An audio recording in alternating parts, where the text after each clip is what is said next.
Student good morning. NASM உடைய first chapter நம்ம எடுத்தோம். யாராவது வீடியோ பார்த்தீங்களோ அதை டீப்பாக பாருங்கள். கண்டிப்பாக லைட்டாக நோட் டவுன் பண்ணுங்கள். நோட் டவுன் பண்ணிவிட்டு நீங்கள் கடைசியில் படித்தாவே கண்டிப்பாக பாஸ் ஆகிடலாம். நீங்கள் ஒரு 40 நிமிஷம் வீடியோ பார்க்க முடியாதுன்னு ஸ்கிப் பண்ணாதீங்க. 10 மார்க் அதில் கண்டிப்பாக உண்டு. நெக்ஸ்ட்டு பார்த்தீங்கன்னா நம்ம இப்போ மியூச்சுவல் ஃபண்டு உங்களுடைய என்ஏஎஸ்எம் 5A செகண்ட் சாப்டர் எடுக்க போகிறோம். Concept and role of mutual fund. இதில் தான் வந்து மியூச்சுவல் ஃபண்டே ஆரம்பிக்குது. மியூச்சுவல் ஃபண்ட்னா என்ன அப்படிங்கிறதுனால இந்த லெசனில் பார்த்தீங்கன்னா உங்களுக்கு இது வந்து 6 கொஸ்டின் கேட்பாங்க. இதோட தொடர்புடையது டைரெக்டாக வந்து என்ன அப்படின்னா உங்களுக்கு 9வது லெசனில் பார்த்தீங்கன்னா மோர் தென் 20 கொஸ்டின் கேட்குறாங்க. நீங்கள் 9வது லெசனை சரியாக புரிஞ்சுக்கணும் அப்படின்னா இப்போ 2வது லெசன் வந்து ரொம்ப இம்பார்ட்டன்ட் உங்களுக்கு. அதனால் இது 2 லெசனையும் கவர் பண்ணவே உங்களுக்கு 30 மார்க் கிடைக்கும். ஃபஸ்ட் லெசனில் ஒரு 10 மார்க் கிடைக்கும், 40 மார்க். அதேமாரி ஒரு 4-5 சாப்டர் கவர் பண்ணிக்கிட்டாலும் போதும். இருந்தாலும் நம்ம 12 சாப்டரும் கவர் பண்ணுவோம். ஒன்றுமே இல்லைங்க. இதில் மியூச்சுவல் ஃபண்டோடைய டெக்னிக்கல் டேர்ம்ஸ் மட்டும்தான் இருக்குது. ஓகேவா?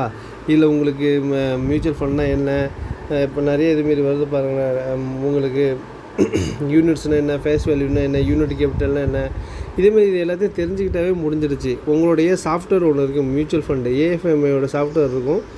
அதில் இந்த மியூச்சுவல் ஃபண்டோட எல்லா டேர்ம்ஸும் உங்களுக்கு வரும். அந்த டேர்ம்ஸ்னால் என்னன்னு நீங்கள் தெரிஞ்சுக்கணும். அதான் வேறு ஒரு கான்செப்ட்டுமே இல்லை. இது பெரிய எக்ஸாமே கிடையாது. டோட்டலாக 12 சாப்டர் மட்டும்தான், 12 லெசன் மட்டும்தான், ஒரே ஒரு யூனிட் மட்டும்தான். இதில் வேறு ஒன்றுமே கிடையாது. ஓகேவா? அதனால் வந்து நீங்கள் எல்லாத்தையும் நோட் பண்ணிவிட்டு டெய்லி ரிவிஷன் பண்ணிகிட்டே இருங்க. அதான் நல்லது. ஓகே, நம்ம நேராக பேசிகிட்டு இருக்காமல் லெசனுக்குள்ளே போவோம். ஃபஸ்ட்டு பார்த்தீங்கன்னா concept and role of mutual fund. இப்போ இதில் பார்த்தீங்கன்னா என்ன எடுத்துக்காங்கன்னா mutual fund is a vehicle.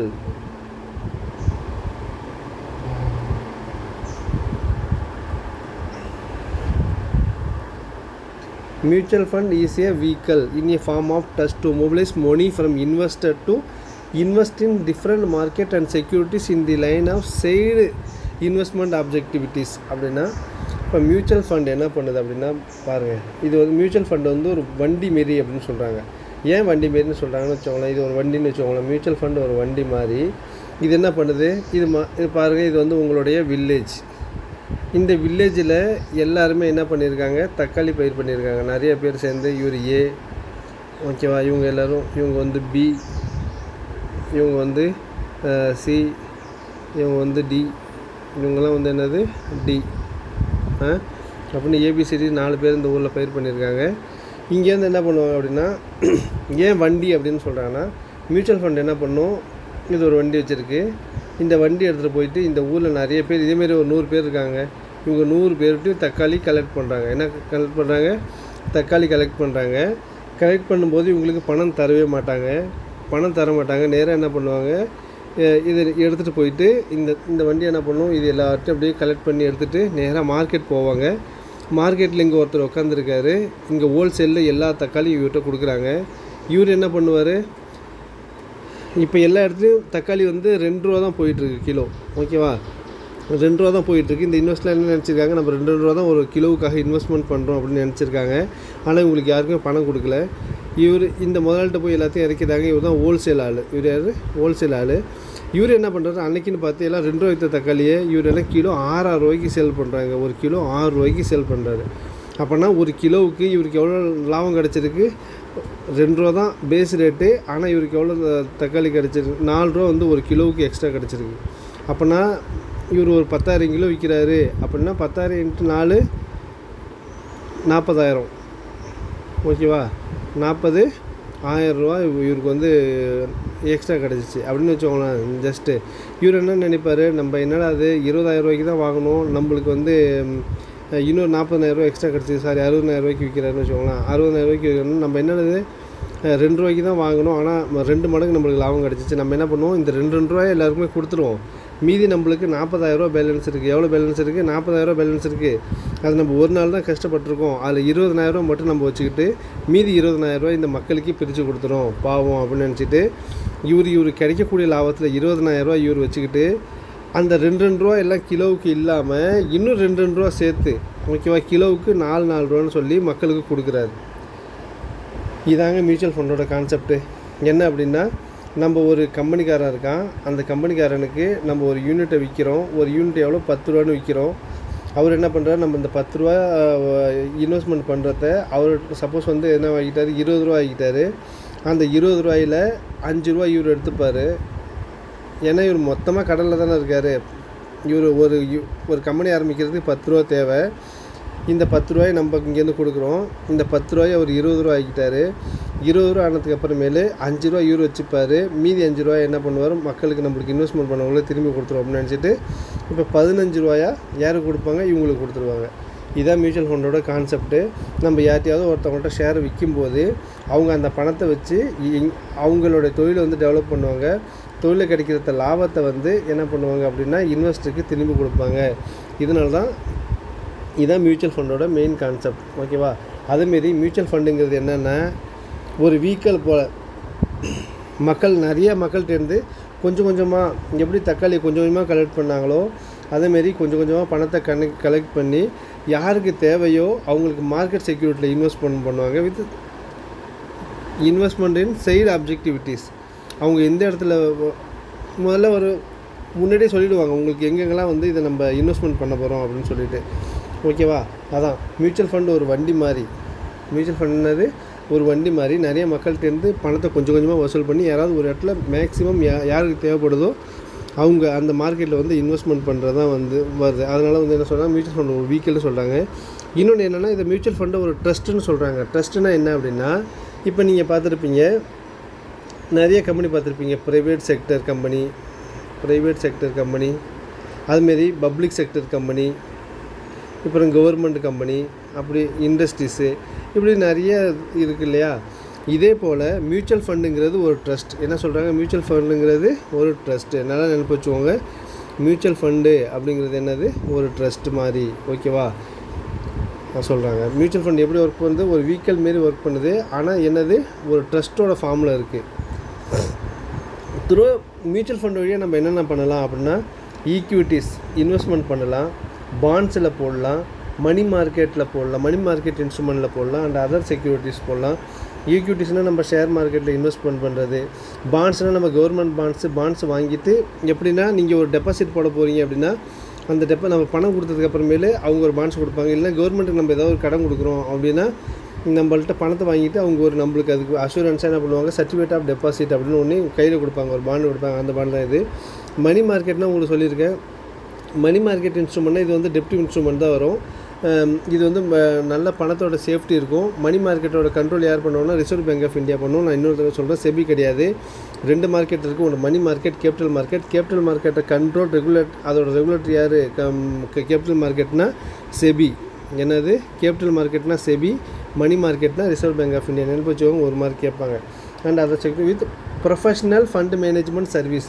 Professional fund management service அப்படின்னா இப்போ எல்லாருமே ப்ரொஃபஷ்னல் ஃபண்டு மேனேஜர் யார் இருப்பாங்கன்னா இவங்களுக்கு முன்னாடியே வந்து முன் அனுபவம் இருக்கும். எதில், எக்கனாமிக்கலி இவங்க முன்னாடியே இதை பண்ணிகிட்டு இருப்பாங்க. எல்லாருமே மியூச்சுவல் ஃபண்டில் இன்வெஸ்ட்மெண்ட் யார் தூரம் பண்ணுறோம் அப்படின்னா with professional fund management services. யாருக்கு நல்ல நாலேஜ் இருக்கோ அவங்க மூலயமா தான் பண்ணுவோம். Mutual fund offer different kinds of scheme to cater to the need of diverse investor. அப்படின்னா மியூச்சுவல் ஃபண்டில் வந்து டிஃப்ரெண்ட் கைண்ட்ஸ் ஆஃப் ஸ்கீம் இருக்குது. ஒரே ஒரு ஸ்கீம் கிடையாது, டிஃப்ரெண்ட் கைண்ட்ஸ் ஆஃப் ஸ்கீம் இருக்குது. அந்த டிஃப்ரெண்ட் கைண்ட்ஸ் ஆஃப் ஸ்கீமில் நம்மளுக்கு எது வந்து ஒத்து வருதோ அதில் பண்ணிக்கலாம். இப்போ சப்போஸ் வந்து டிஃப்ரெண்ட் கைண்ட்ஸ் ஆஃப் ஸ்கீம்னால் இது வந்து ஒரு ஹோட்டல்னு வச்சுக்கோங்களேன். இது ஒரு ஹோட்டலு. இங்கே நம்ம சாப்பிட போகிறோம். இப்போ ஒரு 5 பேர் சாப்பிட போகிறாங்க. ஒருத்தவங்களுக்கு இட்லி வேணும், ஒருத்தவங்களுக்கு தோசை வேணும், ஒருத்தவங்களுக்கு என்ன வேணும் அப்படின்னா பூரி வேணும், ஒருத்தவங்களுக்கு பொங்கல் வேணும், ஒருத்தவங்களுக்கு வடை வேணும். இப்படி அவங்கவுங்க சாய்ஸ் பண்ணிப்பாங்க. அதே போல் மியூச்சுவல் ஃபண்டில் இன்வெஸ்ட்மெண்ட் பண்ணும்போது இங்கே நிறைய ஸ்கீம் இருக்குது. உங்களுக்கு எஜுகேஷனுக்காக இருக்குது, திரும்பி வந்து உங்களுக்கு ஒரு 5 வருஷத்தில் மெச்சூர் ஆகிறது இருக்குது, 2 வருஷத்தில் மெச்சூர் ஆகிறது இருக்குது, 1 வருஷத்தில் மெச்சூர் ஆகிறது இருக்குது. இன்னொன்று என்ன, ஒரு நைட்டில் மெச்சூர் ஆகிறது இருக்குது. அதுமாதிரி நிறைய ஸ்கீம் இருக்குது. உங்களுக்கு எப்படி தேவையோ அதேமாரி வந்து நீங்கள் என்ன பண்ணிக்கலாம், மியூச்சுவல் ஃபண்டில் ஸ்கீமை தேர்ந்தெடுத்துக்கலாம். The money that raised from investor அப்படின்னா நம்ம இன்வெஸ்டர்லேருந்து வாங்குறது தான். இப்போ கவர்மெண்ட்டுக்கு பணம் தேவைப்படுது அப்படின்னா கவர்மெண்ட் ரைஸ்டு ஃபண்டு அப்படின்னா கவர்மெண்ட் வந்து மக்கள்கிட்டேருந்து பணத்தை எதிர்பார்க்குறாங்க, மக்கள்கிட்டேருந்து வாங்குறாங்க. ரைஸ்டுனா வாங்குறதுன்னு அர்த்தம். ஓகேவா?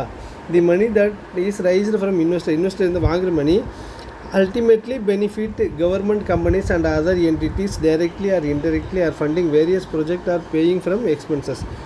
இப்போ நம்ம மக்கள்கிட்டேருந்து வாங்குறாங்க ஓகேவா, இன்வெஸ்ட்மெண்ட் பண்ணுறாங்க. ஆனால் இது கவர்மெண்ட் செக்யூரிட்டியில் இன்வெஸ்ட்மெண்ட் பண்ணலைனாலும் இது அல்டிமேட்லி கவர்மெண்ட்டுக்கு என்ன ஆகுது, பெனிஃபிட்டாக இருக்குது. ஏன் கவர்மெண்ட்டில் பெனிஃபிட் ஆகுதுன்னா, ஏங்கிறவர் ஒருத்தர் கம்பெனி வச்சுருக்காரு. இவர் நேரடியாக எங்கே போகிறாரு, பேங்க்குக்கு போகிறாரு. பேங்க் வந்து இவரை நம்பி லோன் கொடுக்கல. இவர் நேராக என்ன பண்ணுறாரு, அசட் மேனேஜ்மெண்ட் கம்பெனிக்கு த்ரூ என்ன பண்ணுறாரு, மியூச்சுவல் ஃபண்ட் வாங்குறாரு. இவர் பிஸ்னஸ் இன்க்ரீஸ் பண்ணிட்டார். என்ன பண்ணுறாரு, அசட் மேனேஜ்மெண்ட் கம்பெனியில் ஒரு 10 லட்ச ரூபா என்ன பண்ணியிருக்காரு, ஃபண்ட் ரைஸ் பண்ணியிருக்காரு. இவர் மக்கள்கிட்டேருந்து வாங்கி கொடுக்குறாங்க. இந்த 10 லட்ச ரூபா மூலயமாக இவர் என்ன பண்ணுறாரு, 20 லட்ச ரூபா சம்பாதிக்கிறாரு. எவ்வளோ சம்பாதிக்கிறாரு, 20 லட்ச ரூபா சம்பாதிக்கிறாரு. இது பேங்க் இவங்களுக்கு கொடுக்கல. அதனால் மியூச்சுவல் ஃபண்டு த்ரூ போய் இவர் மார்க்கெட்லேருந்து ஹை ரேட் ஆஃப் இன்ட்ரெஸ்ட் நம்ம ரிட்டர்ன் கொடுக்கணும் அப்படின்னாலும் இவர் என்ன பண்ணுறாரு அப்படின்னா 20 லட்ச ரூபா வாங்கிட்டார். எங்கேருந்து வாங்கிட்டார், மார்க்கெட்லேருந்து வாங்கிட்டார். இப்போ 20 லட்ச ரூபா இவர் சம்பாதிச்சார்னா இது கண்டிப்பாக கவர்மெண்ட்டுக்கு டேக்ஸ் கட்டி தானே ஆகணும். அது ஒரு பெனிஃபிட்டு. இன்னொன்று என்ன அப்படின்னா, இப்போ சப்போஸ் ஒருத்தவங்க ரோடு போடுறாங்க, NHAன்னு National Highway Authority of India அப்படிலாம் கேள்விப்பட்டிருப்பீங்க, நிஹாய் அப்படின்னு. இவங்க சப்போஸ் பெரிய ரோடு போடணும், இவங்கள்ட்ட காசே இல்லை, இவங்க என்ன பண்ணுறாங்க, கவர்மெண்ட்டில் போகிறாங்க, 5000 கோடி ரூபா கேட்குறாங்க. கவர்மெண்ட்டு ஒருத்தன் நம்பிலாம் இவ்வளோ தர முடியாதுன்னு சொல்லிடுறாங்க. இவங்க மியூச்சுவல் ஃபண்டு த்ரூ வருவாங்க. அப்புறமேலே இவங்களுக்கு இந்த பெனிஃபிட் கிடச்சதுக்கு அப்புறமேல என்ன பண்ணுவாங்க, எல்லா ஷேரையும் வந்து இவங்களுக்கு பிரித்து கொடுப்பாங்க. இப்போ ரோடு போட்டால் கவர்மெண்ட்டுக்கும் நல்லது, ஓகேவா. ஆனால் கவர்மெண்ட் பணமும் தர மாட்டாங்க. அதேமாரி இது அல்டிமேட்லி இது நம்ம ப்ரைவேட்லேருந்து வாங்கியிருந்தாலும், இன்வெஸ்ட்மெண்ட் த்ரூ வாங்கியிருந்தாலும், செபி மூலயமா வாங்கியிருந்தாலும் நம்மளுக்கு அல்டிமேட்லி யார், கவர்மெண்ட்டுக்கு பெனிஃபிட் ஆகுதில்ல. அதனால தான் இதை கவர்மெண்ட் பெனிஃபிட் பண்ணுறாங்க. டைரெக்டாகவும் இருக்கலாம், அது இன்டைரக்டாக கூட இருக்கலாம், ஓகேவா. மியூச்சுவல் ஃபண்டு வந்து என்னது, கவர்மெண்ட்டுக்கு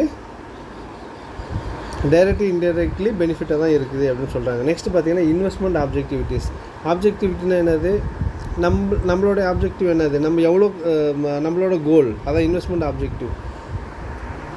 தி primary objective various schemes from the basic needs of investor like safety, liquidity and returns. ஒருத்தவங்க இன்வெஸ்ட்மெண்ட் பண்ண போனால் அவங்க ஃபஸ்ட்டு என்ன அதை பேசிக் திங் நினைப்பு வச்சுக்கணும்னா, சேஃப்டி, நம்ம பணத்துக்கு சேஃப்டி இருக்கா. நெக்ஸ்ட்டு பார்த்தா லிக்விடிட்டினா என்னது, நம்ம வேணுங்கிறப்ப அந்த பணத்தை வந்து கேஷாக கன்வெர்ட் பண்ண முடியுமா, திடீர்னு ஒரு எமர்ஜென்சினா நம்ம இந்த பணத்தை வந்து கேஷாக கன்வெர்ட் பண்ண முடியுமா, அதான் லிக்விடிட்டி. நெக்ஸ்ட்டு வந்து பார்த்திங்கன்னா ரிட்டர்னில் என்ன சொல்கிறாங்க அப்படின்னா, நம்ம எவ்வளோ பணம் போட்டிருக்கோமோ அதுக்கு நல்ல இன்ட்ரெஸ்ட் கிடைக்குமா, இதை மூணையும் பார்த்துட்டு தான் நம்ம என்ன பண்ண போகிறோம். இதுதான் பிரைமரி ஆப்ஜெக்டிவ். என்ன கேட்பாங்க, பிரைமரி ஆப்ஜெக்டிவ் ஆஃப் இன்வெஸ்ட்மெண்ட் அப்படின்னு உங்களுக்கு கேட்டாங்க அப்படின்னா, safety, liquidity and return, SLR, safety, liquidity and return அப்படின்னு நினைப்பச்சுக்கோங்க, ஓகேவா. நெக்ஸ்ட் பார்த்தீங்கன்னா டைப் ஆஃப் மியூச்சுவல் ஃபண்ட்னா ஒன்று ஓவர் நைட் மியூச்சுவல் ஃபண்ட் இருக்குது, ஒன்று ஈக்விட்டி மியூச்சுவல் ஃபண்ட் இருக்குது, இன்னொன்று ஹைப்ரிட் மியூச்சுவல் ஃபண்ட் இருக்குது, நெக்ஸ்ட்டு ஃபிக்ஸ்டு இன்கம் ஃபண்ட் இருக்குது.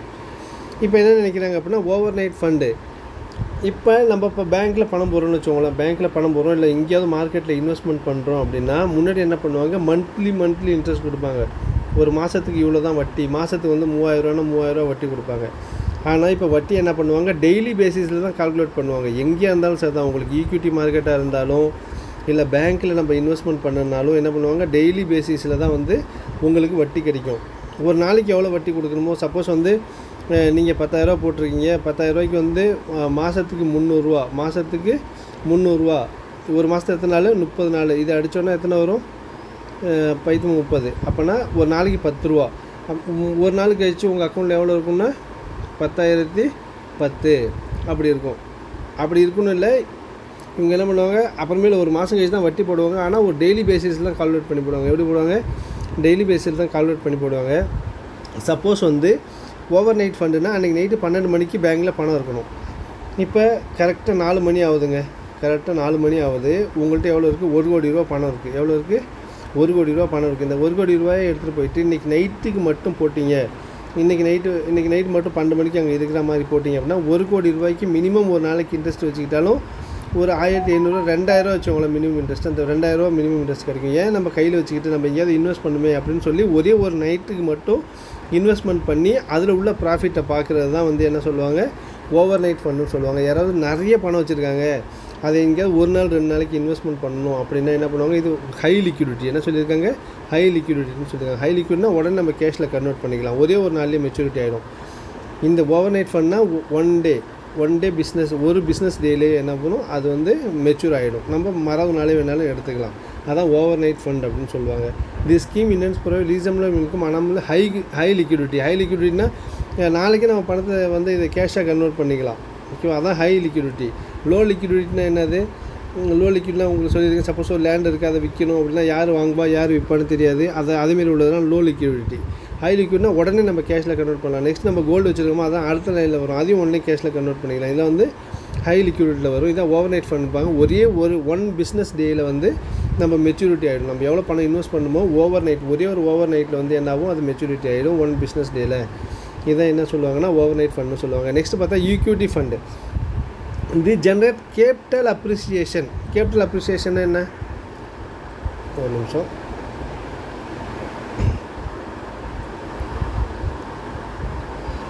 கேபிட்டல் அப்ரிசியேஷன் அப்படின்னா உங்கள்கிட்ட 1,00,000 ரூபா இருக்குது. இது வந்து இதுதான் கேபிட்டல்னு சொல்லுவாங்க. என்ன சொல்லுவாங்க, இதை வந்து கேபிட்டல்னு சொல்லுவாங்க. ஓகேவா, இதை வந்து 1,00,000 ரூபா. இந்த 1,00,000 ரூபாயை நீங்கள் எப்போ டெய்லி இந்த 1,00,000 ரூபா இருக்கிறது நாளைக்கு 1,10,000 ரூபாய் ஆகணும், நெக்ஸ்ட்டு பார்த்தீங்கன்னா 1,02,000 ரூபாய் ஆகணும் அப்படின்னு உங்களோட கேபிட்டல், உங்களோட பணத்தை வந்து இன்க்ரீஸ் பண்ணிக்கிட்டே இருக்கணும். அதான் வந்து என்ன சொல்லுவாங்க, டு ஜென்ரேட் கேபிட்டல் அப்ரிசியேஷன். பணத்தை வந்து அதிகரிச்சுக்கிட்டே இருக்கணும், நம்மள்ட்ட இருக்க பணத்தை வந்து பெருக்கிக்கிட்டே இருக்கணும் அப்படிங்கிறது வந்து capital appreciation. Income from a portfolio mainly invested in equity and equity related instrument.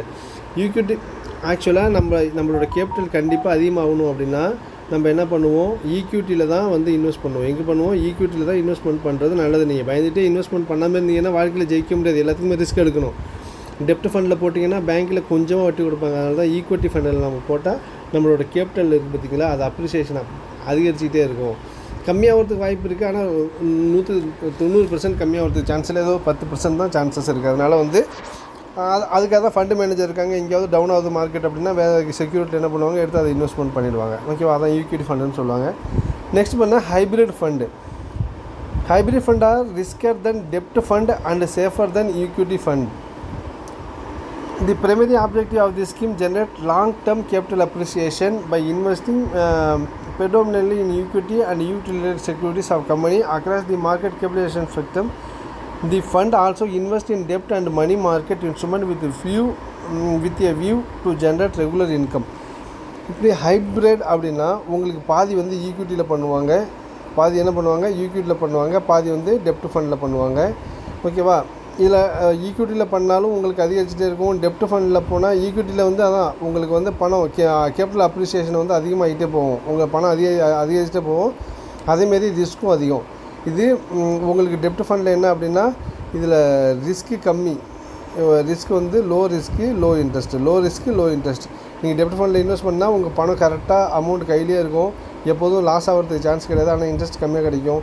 Equity அப்படின்னா ஈக்விட்டியில் உங்களுக்கு இன்ட்ரெஸ்ட் ரேட்டு அதிகமாக கிடைக்கும், ஆனால் அதேமாரி ரிஸ்க்கும் அதிகம். எப்போ வேணாலும் நம்ம இதில் லாஸ் ஆகிறதுக்கும் சான்சஸ் இருக்குது. இந்த ஹைப்ரிட் ஃபண்டாக ரெண்டையும் சேர்த்து பண்ணுறது தான் கேபிட்டல் அப்ரிசியேஷனுக்காக ஈக்விட்டி அண்ட் டெப்ட் ஃபண்டு ரெண்டுலேயும் சேர்த்து இன்வெஸ்ட்மெண்ட் பண்ணுறது தான் வந்து என்னது ஹைப்ரிட் ஃபண்டுன்னு சொல்லுவாங்க. நெக்ஸ்ட்டு பார்த்தீங்கன்னா fixed income fund. Fixed income ஃபண்ட்னால் நேராக இப்போ பேங்க்கில் போடுறோம், எஃப்டி போடுறோம், ஃபிக்ஸ்டு டெபாசிட். ஓகேவா, இதான் வந்து ஃபிக்ஸ்டு இன்கம். உங்களுக்கு ஒரு மாதத்துக்கு இப்போ மாதம் இன்ட்ரெஸ்ட் வாங்கினா ஒரு மாதத்துக்கு 2,000 ஒரு மாதத்துக்கு 2,000 இன்ட்ரெஸ்ட் கிடைக்கும். ஒரு வருஷத்துக்கு 12,000 ஒரு வருஷத்துக்கு 12,000 தான் இன்ட்ரெஸ்ட் கிடைக்கும். அதுமாதிரி ஒரு ஃபிக்ஸ்டு இன்கம் ஃபண்டை தான் என்ன சொல்லுவாங்க, the primary object to generate steady stream of income through investment of fixed income securities. Fixed income ஃபண்டுன்னா இன்னொன்று என்ன நினைப்பச்சிங்கன்னா, இப்போ நம்மளுக்கு வயசாகிடுச்சு, நம்மள்ட்ட ஒரு 15 லட்சம் ரூபா இருக்குது, நம்ம ஒன்றும் வேலைக்கு போக முடியாது, மாதம் இவங்க கிடைக்கிற அதுலேருந்து வர பணம் இருக்குது பார்த்தீங்களா, இன்ட்ரெஸ்ட் இருக்குது பார்த்தீங்களா, அதையே வச்சு நம்ம வாங்கிக்கணும் அப்படின்னா மாதத்துக்கு நம்ம பேங்க்கில் டெபாசிட் பண்ணோன்னா ஒரு 15,000 ரூபா 15 லட்ச ரூபாய்க்கு தராங்களா, அதை வாங்கிட்டு நம்ம வீட்டில் உட்காந்து சாப்பிடுவோம் அப்படின்னு நினைக்கிறது தான் ஃபிக்ஸ்டு இன்கம் ஃபண்டு. அதுமாரி உள்ளவங்களாம் வந்து ஃபிக்ஸ்டு இன்கமில் வந்து என்ன பண்ணலாம், இன்வெஸ்ட்மெண்ட் பண்ணலாம். லாஸ் ஆகிறதுக்கு சான்ஸ் கிடையாது. அதுவும் ஒரு டெப்ட் மார்க்கெட்டில் தான், டெப்ட் ஃபண்டில் தான் வரும். Next investment policy and important concept. Investment policy and இதில் வந்து பார்த்திங்கன்னா ஒன்று வந்து அசட் அலோகேஷன், ஒன்று என்னது அசட் அலோகேஷன், இன்னொன்று வந்து பார்த்திங்கன்னா இன்வெஸ்ட்மெண்ட் ஸ்டைலு. அசட் அலோகேஷன் அப்படின்னா உங்கள்கிட்ட இருக்க அசட் இருக்குது பார்த்திங்களா, சொத்து, அது வந்து பல மார்க்கெட்டில் நிறையா இங்கே சொத்து இருக்குது, அதை எடுத்து பல மார்க்கெட்டில் வந்து என்ன பண்ணுறது, அசட் அலோகேஷன் தனித்தனியாக பிரித்து இன்வெஸ்ட்மெண்ட் பண்ணுறது தான் அசட் அலோகேஷன். நெக்ஸ்ட் இன்வெஸ்ட்மெண்ட் சைடில் வந்து நான் உங்களுக்கு இப்போ சொல்ல போகிறேன், பின்னாடி வரும், நல்லா சொல்லித்தரேன். ஓகேவா. நெக்ஸ்ட்டு பார்த்தீங்கன்னா ஃபஸ்ட்டு பார்த்தா unit. The investment that an investor make in a scheme is translated into a certain number of unit in the scheme. Thus investor in a scheme is issued unit of the scheme. Okay, இப்போ யூனிட்னா என்ன அப்படின்னா, இது வந்து mutual, இது வந்து ஒரு share, இவருக்கு எவ்வளோ தேவைப்படுது, ஒரு 1000 ரூபா தேவைப்படுது, இவருக்கு எவ்வளோ தேவைப்படுது, இல்லை 1000 கோடி ரூபா தேவைப்படுது. எத்தனை கோடி ரூபா தேவைப்படுது, 1000 கோடி ரூபா, இல்லை நீ 1000 ரூபா வச்சுக்கிட்டாலும் ஓகே. அதை என்ன பண்ணுவாங்க, இப்போ 1000 ரூபா ஏற்றாவது கேட்டால் மொத்தமாக தரமாட்டாங்க. அதனால் இவர் என்ன பண்ணுவார், இதை வந்து அப்படியே பிரித்து ஒரு யூனிட்டோட விலை 10 ரூபா, ஒரு யூனிட்டோட விலை 10 ரூபா. இது ஃபுல்லாக ஷேரு, இது எவ்வளவு, இது பாருங்கள், இது வந்து 1000 ரூபான்னு வச்சுக்கணும். நீ 1000 கோடி ரூபாய் நான் 1000 ரூபான்னு எழுதுறேன், 1000 ரூபா. இப்போ என்ன பண்ணுவார், இதில் ஒரு ஷேரோட ஃபேஸ் வேல்யூ எவ்வளோ, 10 ரூபா. அப்படின்னா 1000 ரூபாயை ஒரு ஷேரை 10 பிரித்தா டோட்டல் இது வந்து என்ன பண்ணுவாங்க, 100 பாக்ஸாக பிரிப்பாங்க. என்ன பண்ணுவாங்க, 100 பாக்ஸாக பிரிப்பாங்க. ஒரு பாக்ஸோட வேல்யூ எவ்வளவு, 10 ரூபா. ஓகேவா. அப்போனா 100 பாக்ஸாக பிரிப்பாங்க. இவங்கள்ட்ட டோட்டல் எத்தனை ஷேர் இருக்குது, 100 ஷேர் இருக்குது. இவங்கள்ட்ட இப்போ ஒருத்தர் பணம் வாங்கி வராது, இது வந்து இன்வெஸ்டர், இது வந்து யார், இன்வெஸ்டர். இவர்கிட்ட 50 ரூபா இருக்குது, இவர்கிட்ட 100 ரூபா இருக்குது, இவர்கிட்ட 150 ரூபா இருக்குது, இவர்கிட்ட வந்து 200 ரூபா இருக்குது. இவர் என்ன பண்ணுவார், 50 ரூபாய்க்கு எத்தனை ஷேர் வாங்க முடியும், 5 ஷேர் வாங்க முடியும். இவர் 100 ரூபாய்க்கு எத்தனை ஷேர் வாங்க முடியும், 10 யூனிட் வாங்க முடியும். இவர் 150 ரூபாய்க்கு 15 யூனிட் வாங்க முடியும். இவர் 200 ரூபாய்க்கு 20 யூனிட் வாங்க முடியும். அதேமாரி இந்த 100 ஷேர் இருக்குது பார்த்தீங்களா, இந்த 1000 ஷேர் இருக்குது பார்த்தீங்களா, இந்த 1000 ஷேரையும் பிரித்து நிறைய இன்வெஸ்டர் யார்கிட்ட எவ்வளோ காசு இருக்கோ அதுக்கு தகுந்த மாதிரி வாங்குவாங்க. இப்போ 50 ரூபா வச்சுருக்கவங்களுக்கு எவ்வளோ கிடச்சிருக்கு, 5 யூனிட் கிடச்சிருக்கு. எத்தனை பாக்ஸ் கிடச்சிருக்கு, 5 பாக்ஸ் கிடச்சிருக்கு. ஓகேவா. இதுதான் யூனிட்னு சொல்லுவாங்க. நம்மள்ட்ட எவ்வளோ பணம் இருக்கோ அதுக்கு தகுந்த மாதிரி நம்ம யூனிட்டாக வாங்கிக்கலாம். ஓகேவா. எப்படி நம்ம போயிட்டு இப்போ கடையில் போய் என்ன வாங்குகிறோம், சப்போஸ் இது துணிக்கடை இருக்குது, துணிக்கடையில் போய் நம்ம வாங்குகிறோம், எத்தனை மீட்ரு கணக்கில் வாங்குவோம், எனக்கு 2 மீட்ரு கொடுங்க, 3 மீட்ரு கொடுங்க அப்படின்னு சொல்லிட்டு. இப்போ சப்போஸ் பால் வாங்க போகிறோமா, அப்போ என்ன பண்ணுவாங்க, பால் வாங்குறதுக்கு நம்ம லிட்டரில் கேட்போம். எப்படி கேட்போம், லிட்டரில் கேட்போம். சில பேர் நம்ம பசங்க சரக்கு வாங்க போவாங்க, அவங்க என்ன பண்ணுவாங்க, எனக்கு குவார்ட்டர் கொடுங்க, ஆஃப் கொடுங்க அப்படின்னு சொல்லி அது கேட்பாங்க. அதோடைய யூனிட். அதே மாதிரி மியூச்சுவல் ஃபண்டு வாங்க போகிறவங்க என்ன பண்ணுவாங்க, என்கிட்ட 50 ரூபா இருக்குது, 5 யூனிட் கொடுங்க, என்கிட்ட 100 ரூபா இருக்குது, 10 யூனிட் கொடுங்க அப்படின்னு. இது அளவு தான், என்னது அளவு தான். என்ன சொல்லுவாங்க, மியூச்சுவல் ஃபண்டை எது மூலயமா அளக்கிறோம் அப்படின்னா யூனிட் மூலயமா அளக்கிறோம். அதை யூனிட் தான் சொல்லியிருக்காங்க. யார் நம்ம வாங்குறத யூனிட்னு சொல்லுவாங்க. அப்புறமேலு இப்போ நம்ம 50 ரூபா நம்மகிட்ட இருக்குது, நம்ம எத்தனை பண்ணோம், 5 யூனிட் வாங்கிட்டோம். நம்மள பேர் என்ன சொல்லுவாங்க, இவங்களை எல்லோரும் யூனிட் ஹோல்டர்னு சொல்லுவாங்க. என்ன சொல்லுவாங்க, யூனிட். நம்ம வாங்குகிறோம் இல்லையா, நம்ம பணத்தை கொடுத்து நம்ம யூனிட்டாக வாங்கிக்கிறோம், அதனால் யூனிட் ஹோல்டர்னு சொல்லுவாங்க. அப்படி இல்லைன்னா இன்வெஸ்டர்னு கூட சொல்லுவாங்க. ஏன்னா நம்ம 50 ரூபா அங்கே இன்வெஸ்ட்மெண்ட் பண்ணியிருக்கோம், அதனால் இன்வெஸ்டர்னு சொல்லுவாங்க, யூனிட் ஹோல்டர் அப்படின்னு சொல்லுவாங்க. மியூச்சுவல் ஃபண்டில் இதான் மியூச்சுவல் ஃபண்டோட ஷேரு அப்படின்னா இதில் ஒரு யூனிட்டை வாங்குறத யூனிட் ஹோல்டர்னு சொல்லுவாங்க. இல்லை நம்ம பணம் இன்வெஸ்ட் பண்ணுறோமா இன்வெஸ்டர், 2 வேணாலும் சொல்லலாம். நெக்ஸ்ட் வாங்கினா face value. Face value typically என்ன சொல்லுவாங்க, 10 ரூபா. அதான் சொல்லணும். இப்போ வந்து சப்போஸ் ஒரு ஷேரை விற்கிறாங்க, 100 ரூபானா யாரும் வாங்க மாட்டாங்க, 200 ரூபானா வாங்க மாட்டாங்க, 10 ரூபானா எல்லோரும் வாங்கக்கூடிய ஒன்று தானே. அதனால் ஒரு யூனிட்டோட ஃபேஸ் வேல்யூ எவ்வளோ, 10 ரூபா.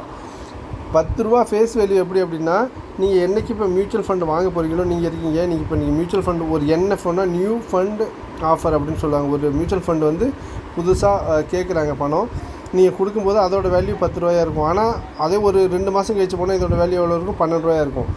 இப்போ 2 மாதம் கழிச்சு யாராவது ஒருத்தவங்க போய் வாங்கினாங்கன்னா அது 12 ரூபாய்க்கு தான் வாங்கலாம். ஓகேவா. ஆனால் ஃபேஸ் வேல்யூ எவ்வளவு, 10 ருபீஸு. நெக்ஸ்ட் பார்த்தீங்கன்னா unit capital. The number of unit issued by a scheme multiple by face value ₹10. The capital of the scheme is unit capital. அப்படின்னா இப்போ ஒரு யூனிட்டோட விலை எவ்வளோ, 10. ஓகேவா. இப்போ டோட்டலாக அவருக்கு எவ்வளோ தேவை, 1 லட்சம் தேவை. எவ்வளோ தேவை, 1 லட்சம் தேவை. அப்படின்னா அவருக்கு எவ்வளோ தேவை, 1 லட்சம் தேவை. 1, 10, 100, 1000, 10,000, லட்சம். ஓகேவா.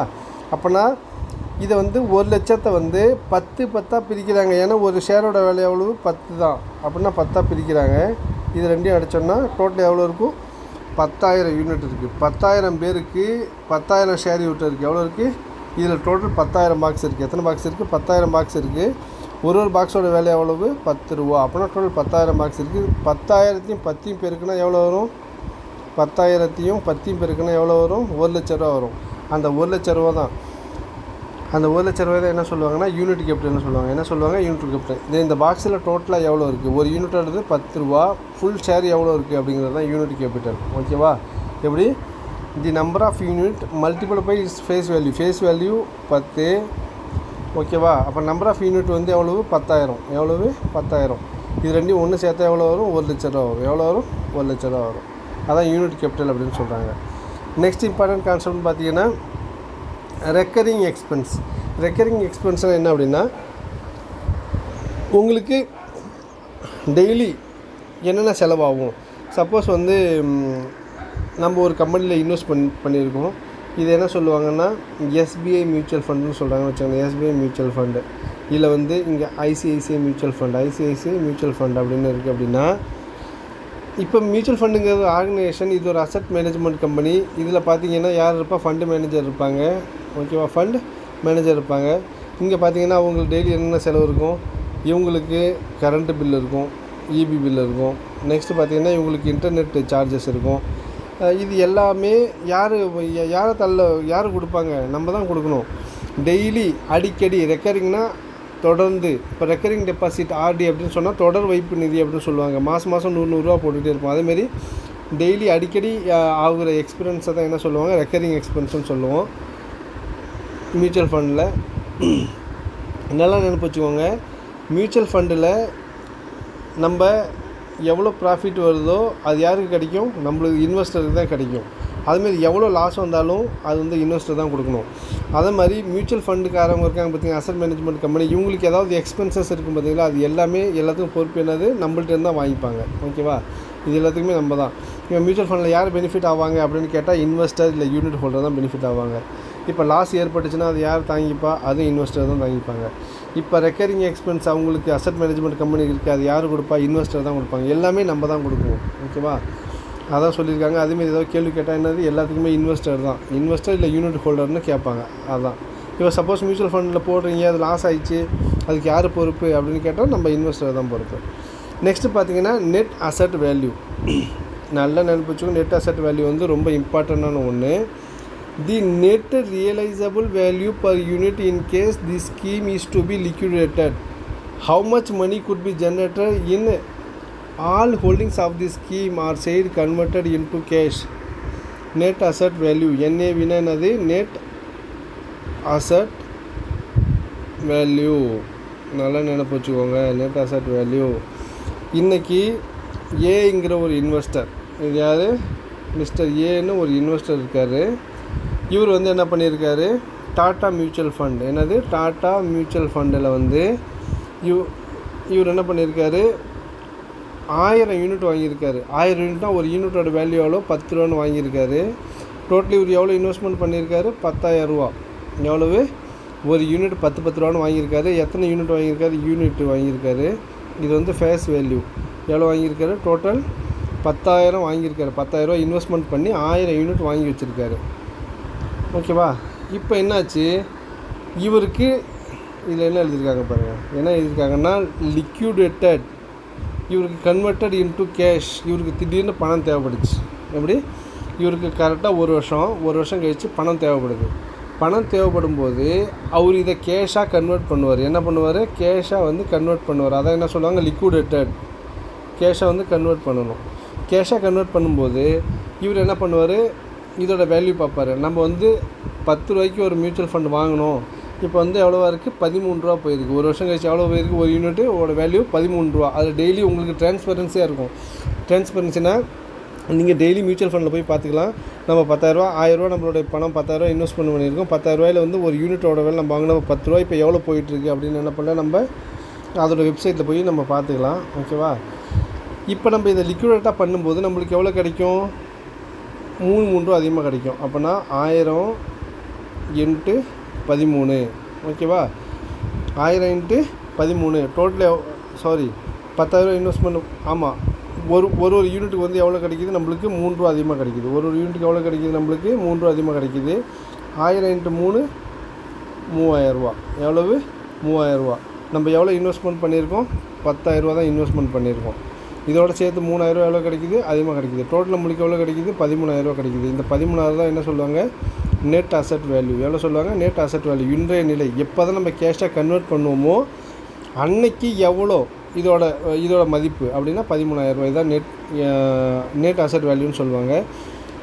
நம்ம இன்வெஸ்ட்மெண்ட் பண்ண பணம் நம்ம எப்போ தான் கேஷாக கன்வெர்ட் பண்ணுறோமோ பண்ணுறப்ப என்ன வேல்யூ இருக்குது? முன்னாடி வந்து 10,000 இருந்துச்சு, இப்போ எவ்வளோ இருக்குது? 13,000 இருக்குது. இந்த 13,000 தான் என்ன சொல்லுவாங்க? நெட் அசெட் வேல்யூ அப்படின்னு சொல்லுவாங்க. நாம் இன்வெஸ்ட் செய்த பணம் என்றைக்கு நம்ம கேஷாக கன்வெர்ட் பண்ண போகிறோமோ அன்னைக்கு மார்க்கெட்டில் என்ன வேலை ஓடிக்கிட்டு இருக்கோ அதை என்ன சொல்லுவாங்க? நெட் அசெட் வேல்யூ அப்படின்னு சொல்லுவாங்க. Next asset under management. ஆமாம் பாருங்கள், அசெட் அண்டர் மேனேஜ்மெண்ட்.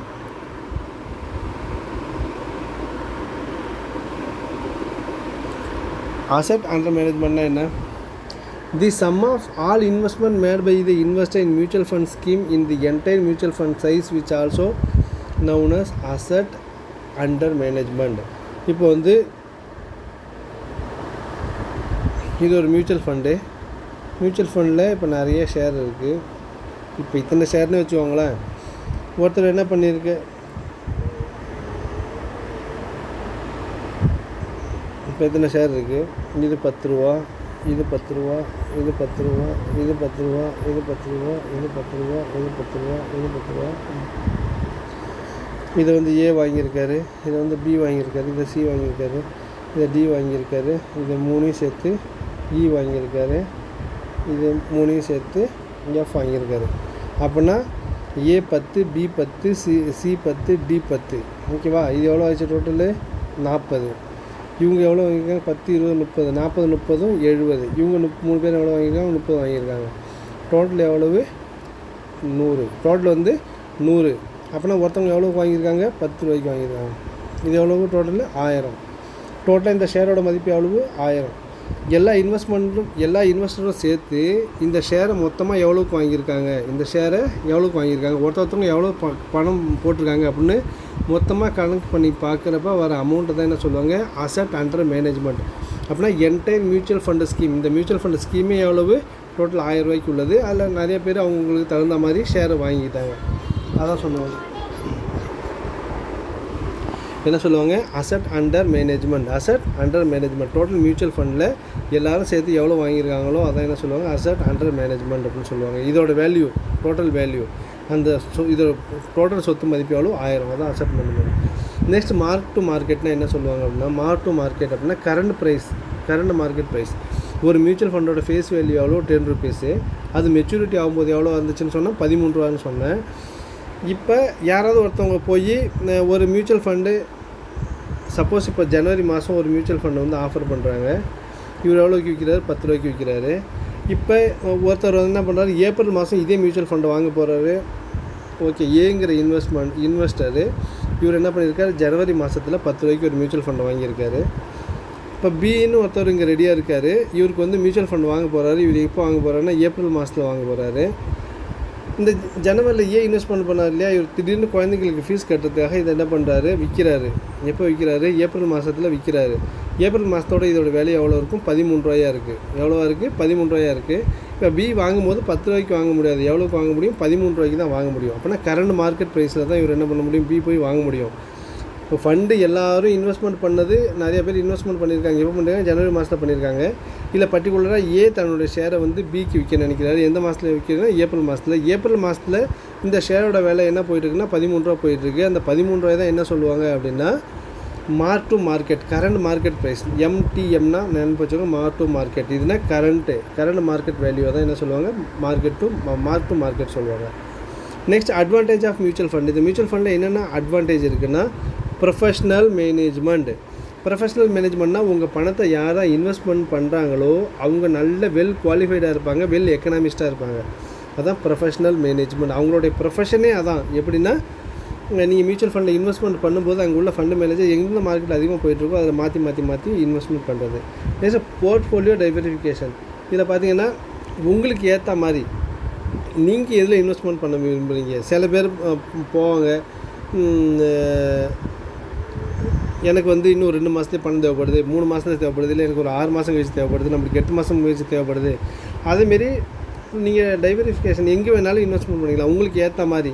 உங்களுக்கு சப்போஸ் 3 மாதத்துக்கு தேவைன்னா 3 மாதம் ஸ்கீம், 6 மாதம் வேணால் 6 மாதம் ஸ்கீம், அப்படி வந்து நம்ம மாற்றி மாற்றி இன்வெஸ்ட்மெண்ட் பண்ணிக்கலாம்.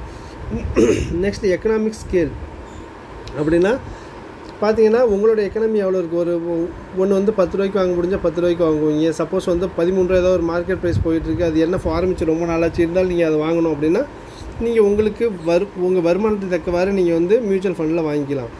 சில பேர் 1 லட்ச ரூபா யூனிட் விற்கிறது கூட இருக்குது, அதை கூட வாங்கிக்கலாம். உங்களுக்கு எவ்வளோ காசு இருக்கோ அதேமாரி வாங்கிக்கூடியது எல்லா மியூச்சுவல் ஃபண்டும் ஆஃபராக இருக்கும். நெக்ஸ்ட்டு பார்த்தீங்கன்னா ட்ரான்ஸ்பரன்சினா தெளிவாக இருக்கும். அப்படின்னா நீங்கள் ஒரு மியூச்சுவல் ஃபண்டு வாங்கிட்டீங்க அப்படின்னா அந்த மியூச்சுவல் ஃபண்டு என்ன ரேட்டில் போயிட்டுருக்கு அப்படின்னு நீங்கள் டெய்லி நெட்டில் மானிட்டரிங் பண்ணிக்கலாம்.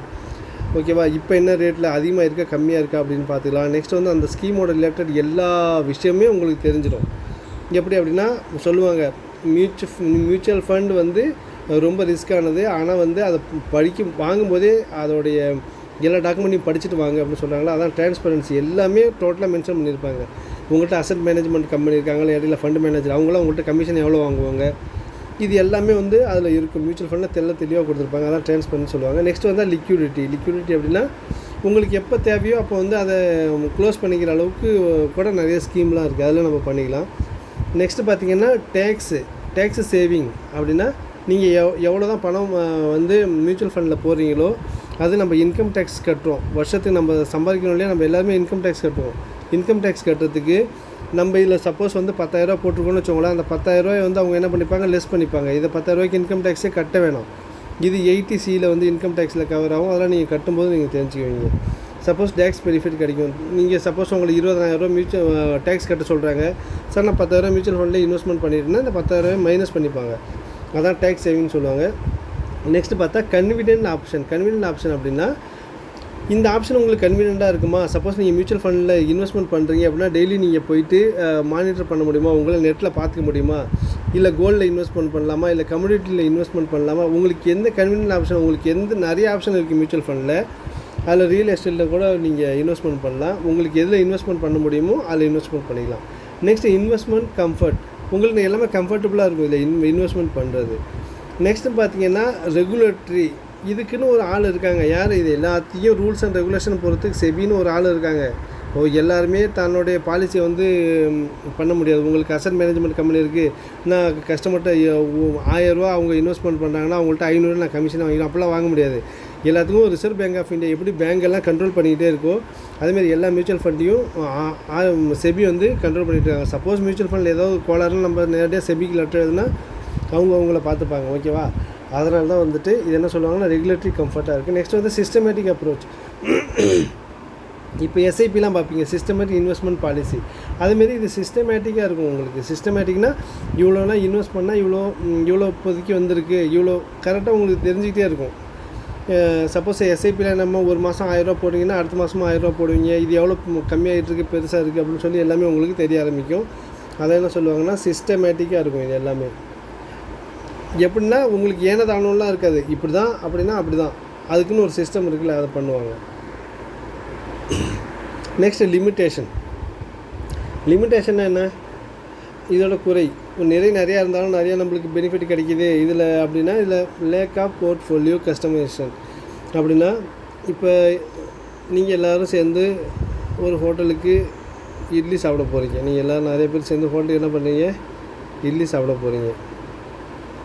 ஓகேவா, கடைக்காரன்ட்ட போய் என்ன கேட்குறான், ஒருத்தன் வந்து மீன் குழம்பு கேட்குறான், ஒருத்தன் வந்து கறி குழம்பு கேட்குறான், ஒருத்தன் வந்து என்ன பண்ணுறான் பொடி கேட்குறான், ஒருத்தன் வந்து சாம்பார் கேட்குறான், ஒருத்தன் வந்து சட்னி கேட்குறான், ஒருத்தன் கெட்டி சட்னி கேட்குறான், ஒருத்தன் கார சட்னி கேட்குறான். ஆனால் இந்த இட்லி ஷாப்பில் உள்ளவங்க என்ன பண்ணுவாங்க அப்படின்னா இவங்கள்ட்ட 2 சட்னி தான் இருக்கும். ஒன்று வந்து கார சட்னி இருக்குது, ஒன்று வந்து என்ன இருக்குது கார சட்னி இருக்குது, இன்னொன்று என்னென்னா வெங்காய சட்னி இருக்குது, இல்லைன்னா தக்காளி சட்னி இருக்குதுன்னு வச்சுக்கோங்களேன்.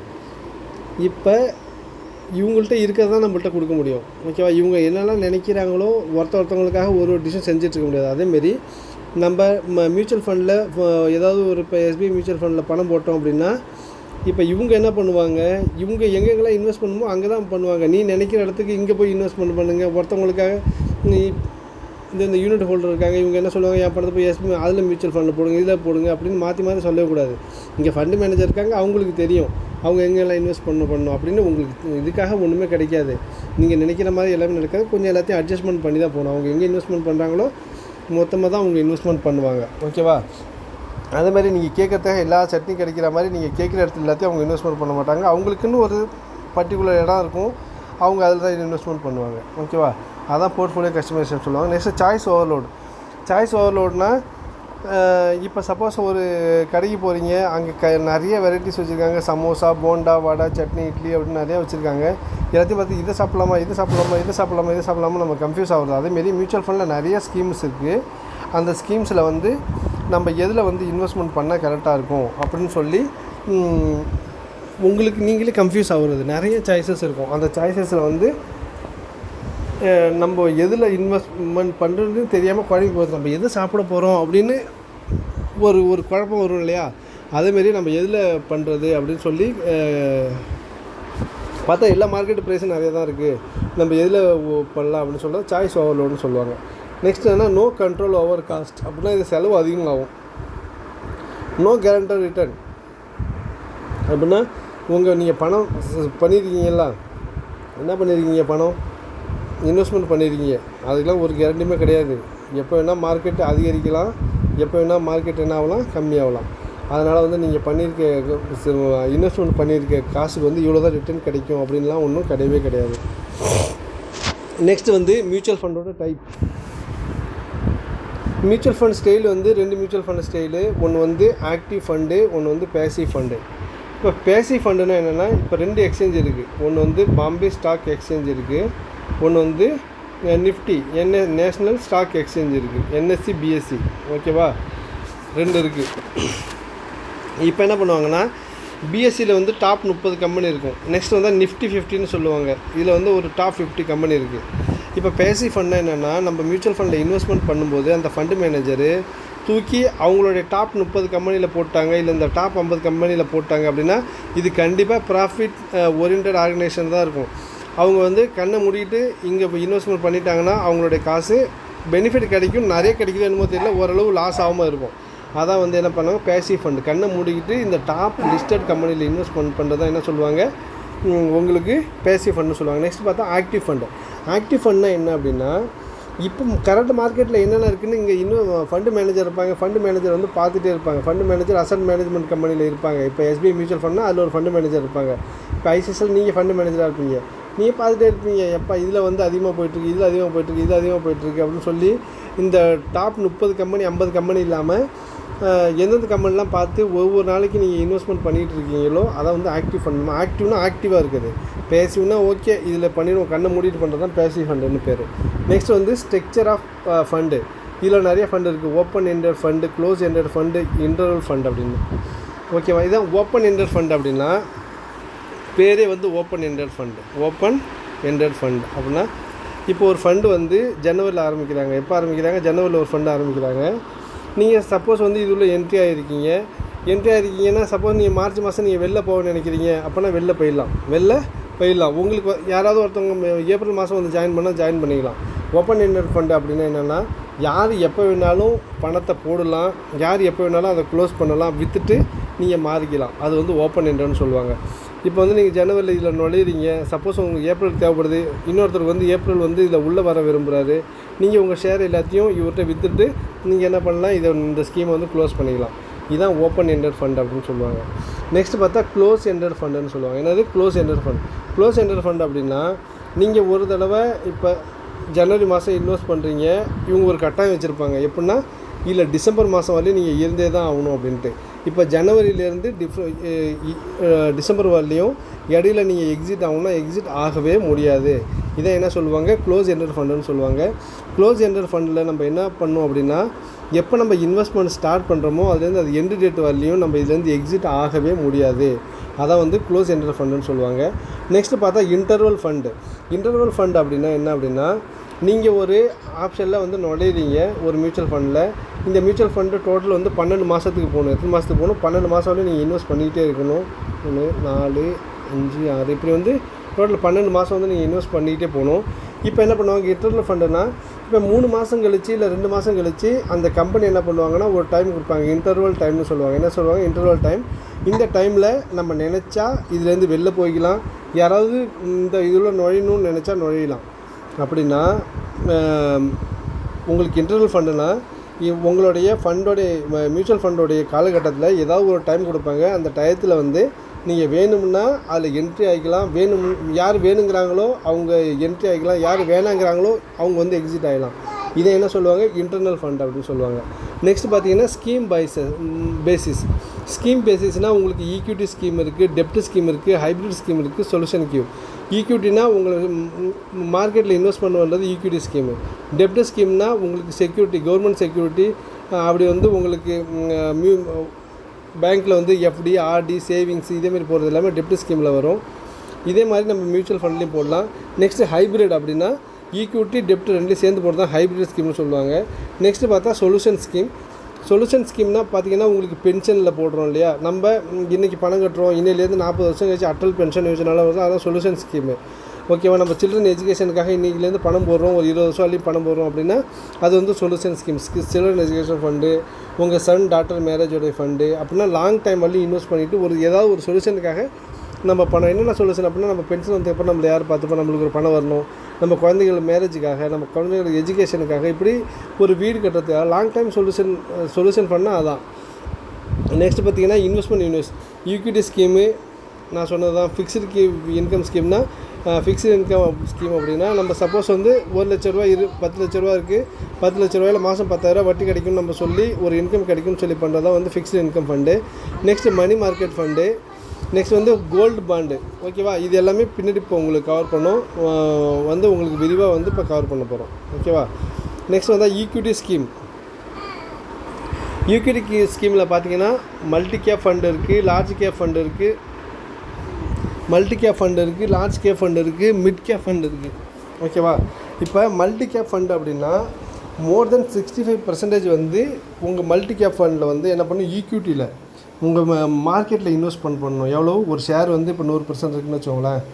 இந்த 100ல் 65% எவ்வளவு? 65% வந்து என்ன பண்ணணும், நம்ம ஈக்விட்டியில் மோர் தென் 65%, 65%க்கு மேலே எவ்வளோ வேணால் இருக்கலாம். அதுதான் multi capital fund. Multi cap ஃபண்ட்னா கேபிட்டல் அப்படின்னு சொல்லுவாங்க. நெக்ஸ்ட் வந்து large capital fund. More than 80% in large cap. More than 80% வந்து லார்ஜ் கேபிட்டல் ஃபண்டு. இப்போ பார்த்தீங்கன்னா இந்த இதெல்லாம் என்ன அப்படின்னா கம்பெனி பார்த்துக்கோங்க.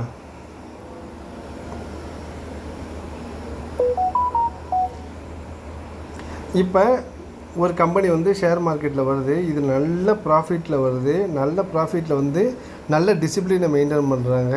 ஓகேவா? டிசிப்ளின் மெயின்டைன் பண்ணுறாங்க, அதுமாரி நல்ல ரிட்டர்ன்ஸ் வந்து மக்களுக்கு கொடுக்குறாங்க. அப்படின்னா இவங்களுக்கு என்ன பண்ணுவாங்க, செபி வந்து ஒரு ரேட்டிங் கொடுக்கும், நல்ல கம்பெனி அப்படின்ட்டு.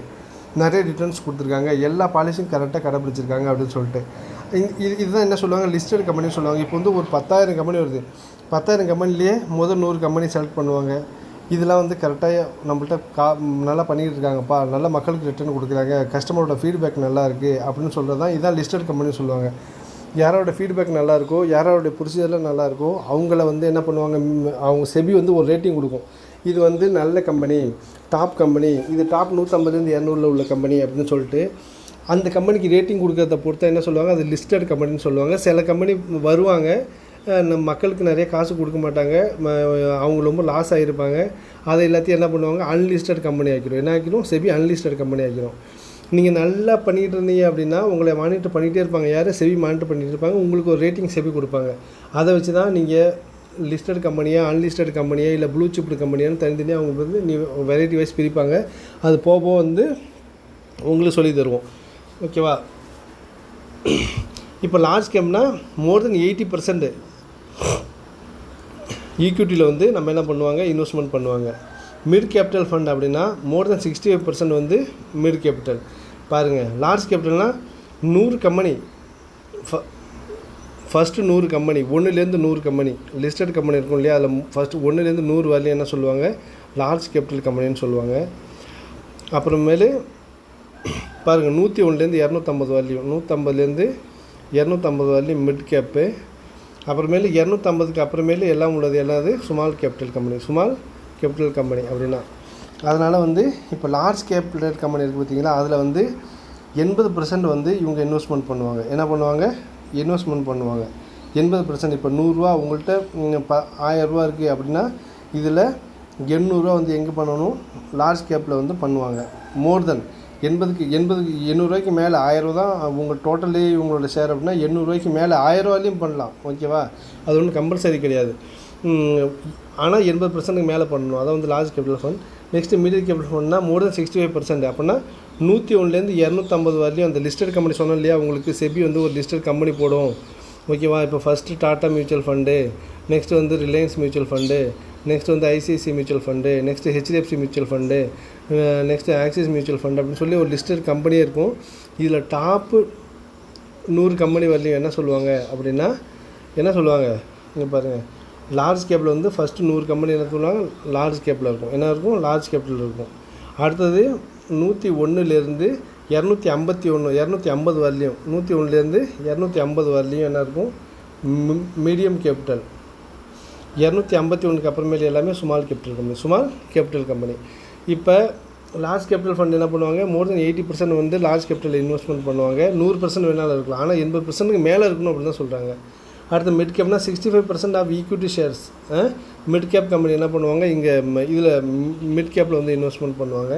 ஸ்மால் கேப் கம்பெனினா மோர் தென் 65%, 100% இருக்கலாம், ஆனால் 65க்கு மேலே சொல்லுவாங்கள்ல, 80%க்கு மேலே மார்க் எடுத்தால் அதுக்கு அப்ளை பண்ணலாம்ல. சப்போஸ் நீ 100% எடுத்து அப்ளை பண்ண முடியாது, அப்ளை பண்ணலாம்ல. அதான் மினிமம் வந்து 80% இருக்கும், மேக்ஸிமம் எவ்வளோ வேணாலும் இருக்கலாம். அப்படி தான் லார்ஜ் கேப்னா 80% ஈக்விட்டியில் நம்ம இன்வெஸ்ட்மெண்ட் பண்ணியிருக்கோம், 20% டெப்ட்டில் கூட இன்வெஸ்ட்மெண்ட் பண்ணலாம். மீடியம் கேப்னா 65% வந்து மினிமம் என்ன பண்ணியிருக்கோம் நம்ம அப்படின்னா ஈக்விட்டியில் பண்ணியிருக்கணும். ஸ்மால் கேப்னா 65%. நெக்ஸ்ட் வந்து dividend yield fund. Dividend yield ஃபண்டுனா என்ன?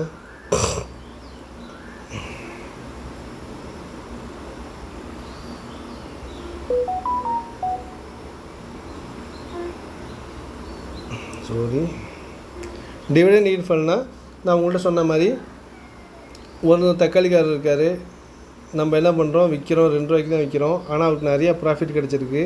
ப்ராஃபிட் கிடைச்சதில் இவர் ஒரு தக்காளி எவ்வளோக்கு விற்கிறார்? 6 ரூபாய்க்கு விற்கிறார். நம்ம 2 ரூபாய்க்கு இவர்கிட்ட கொடுக்குறோம், இவர் என்ன பண்ணுறாரு? 6 ரூபாய்க்கு விற்கிறாரு. இவர் 2 ரூபா மட்டும் கையில் வச்சுட்டு இன்னும் 2 ரூபா மக்களுக்கு சேர்த்து கொடுத்துருவோம் அப்படின்னு சொல்லி நம்மளை ப்ராஃபிட்டில் பாதியை பிரித்து கொடுக்குறாங்க இல்லையா, அதை தான் வந்து என்ன சொல்லுவாங்க? டிவிடெண்ட்னு சொல்லுவாங்க.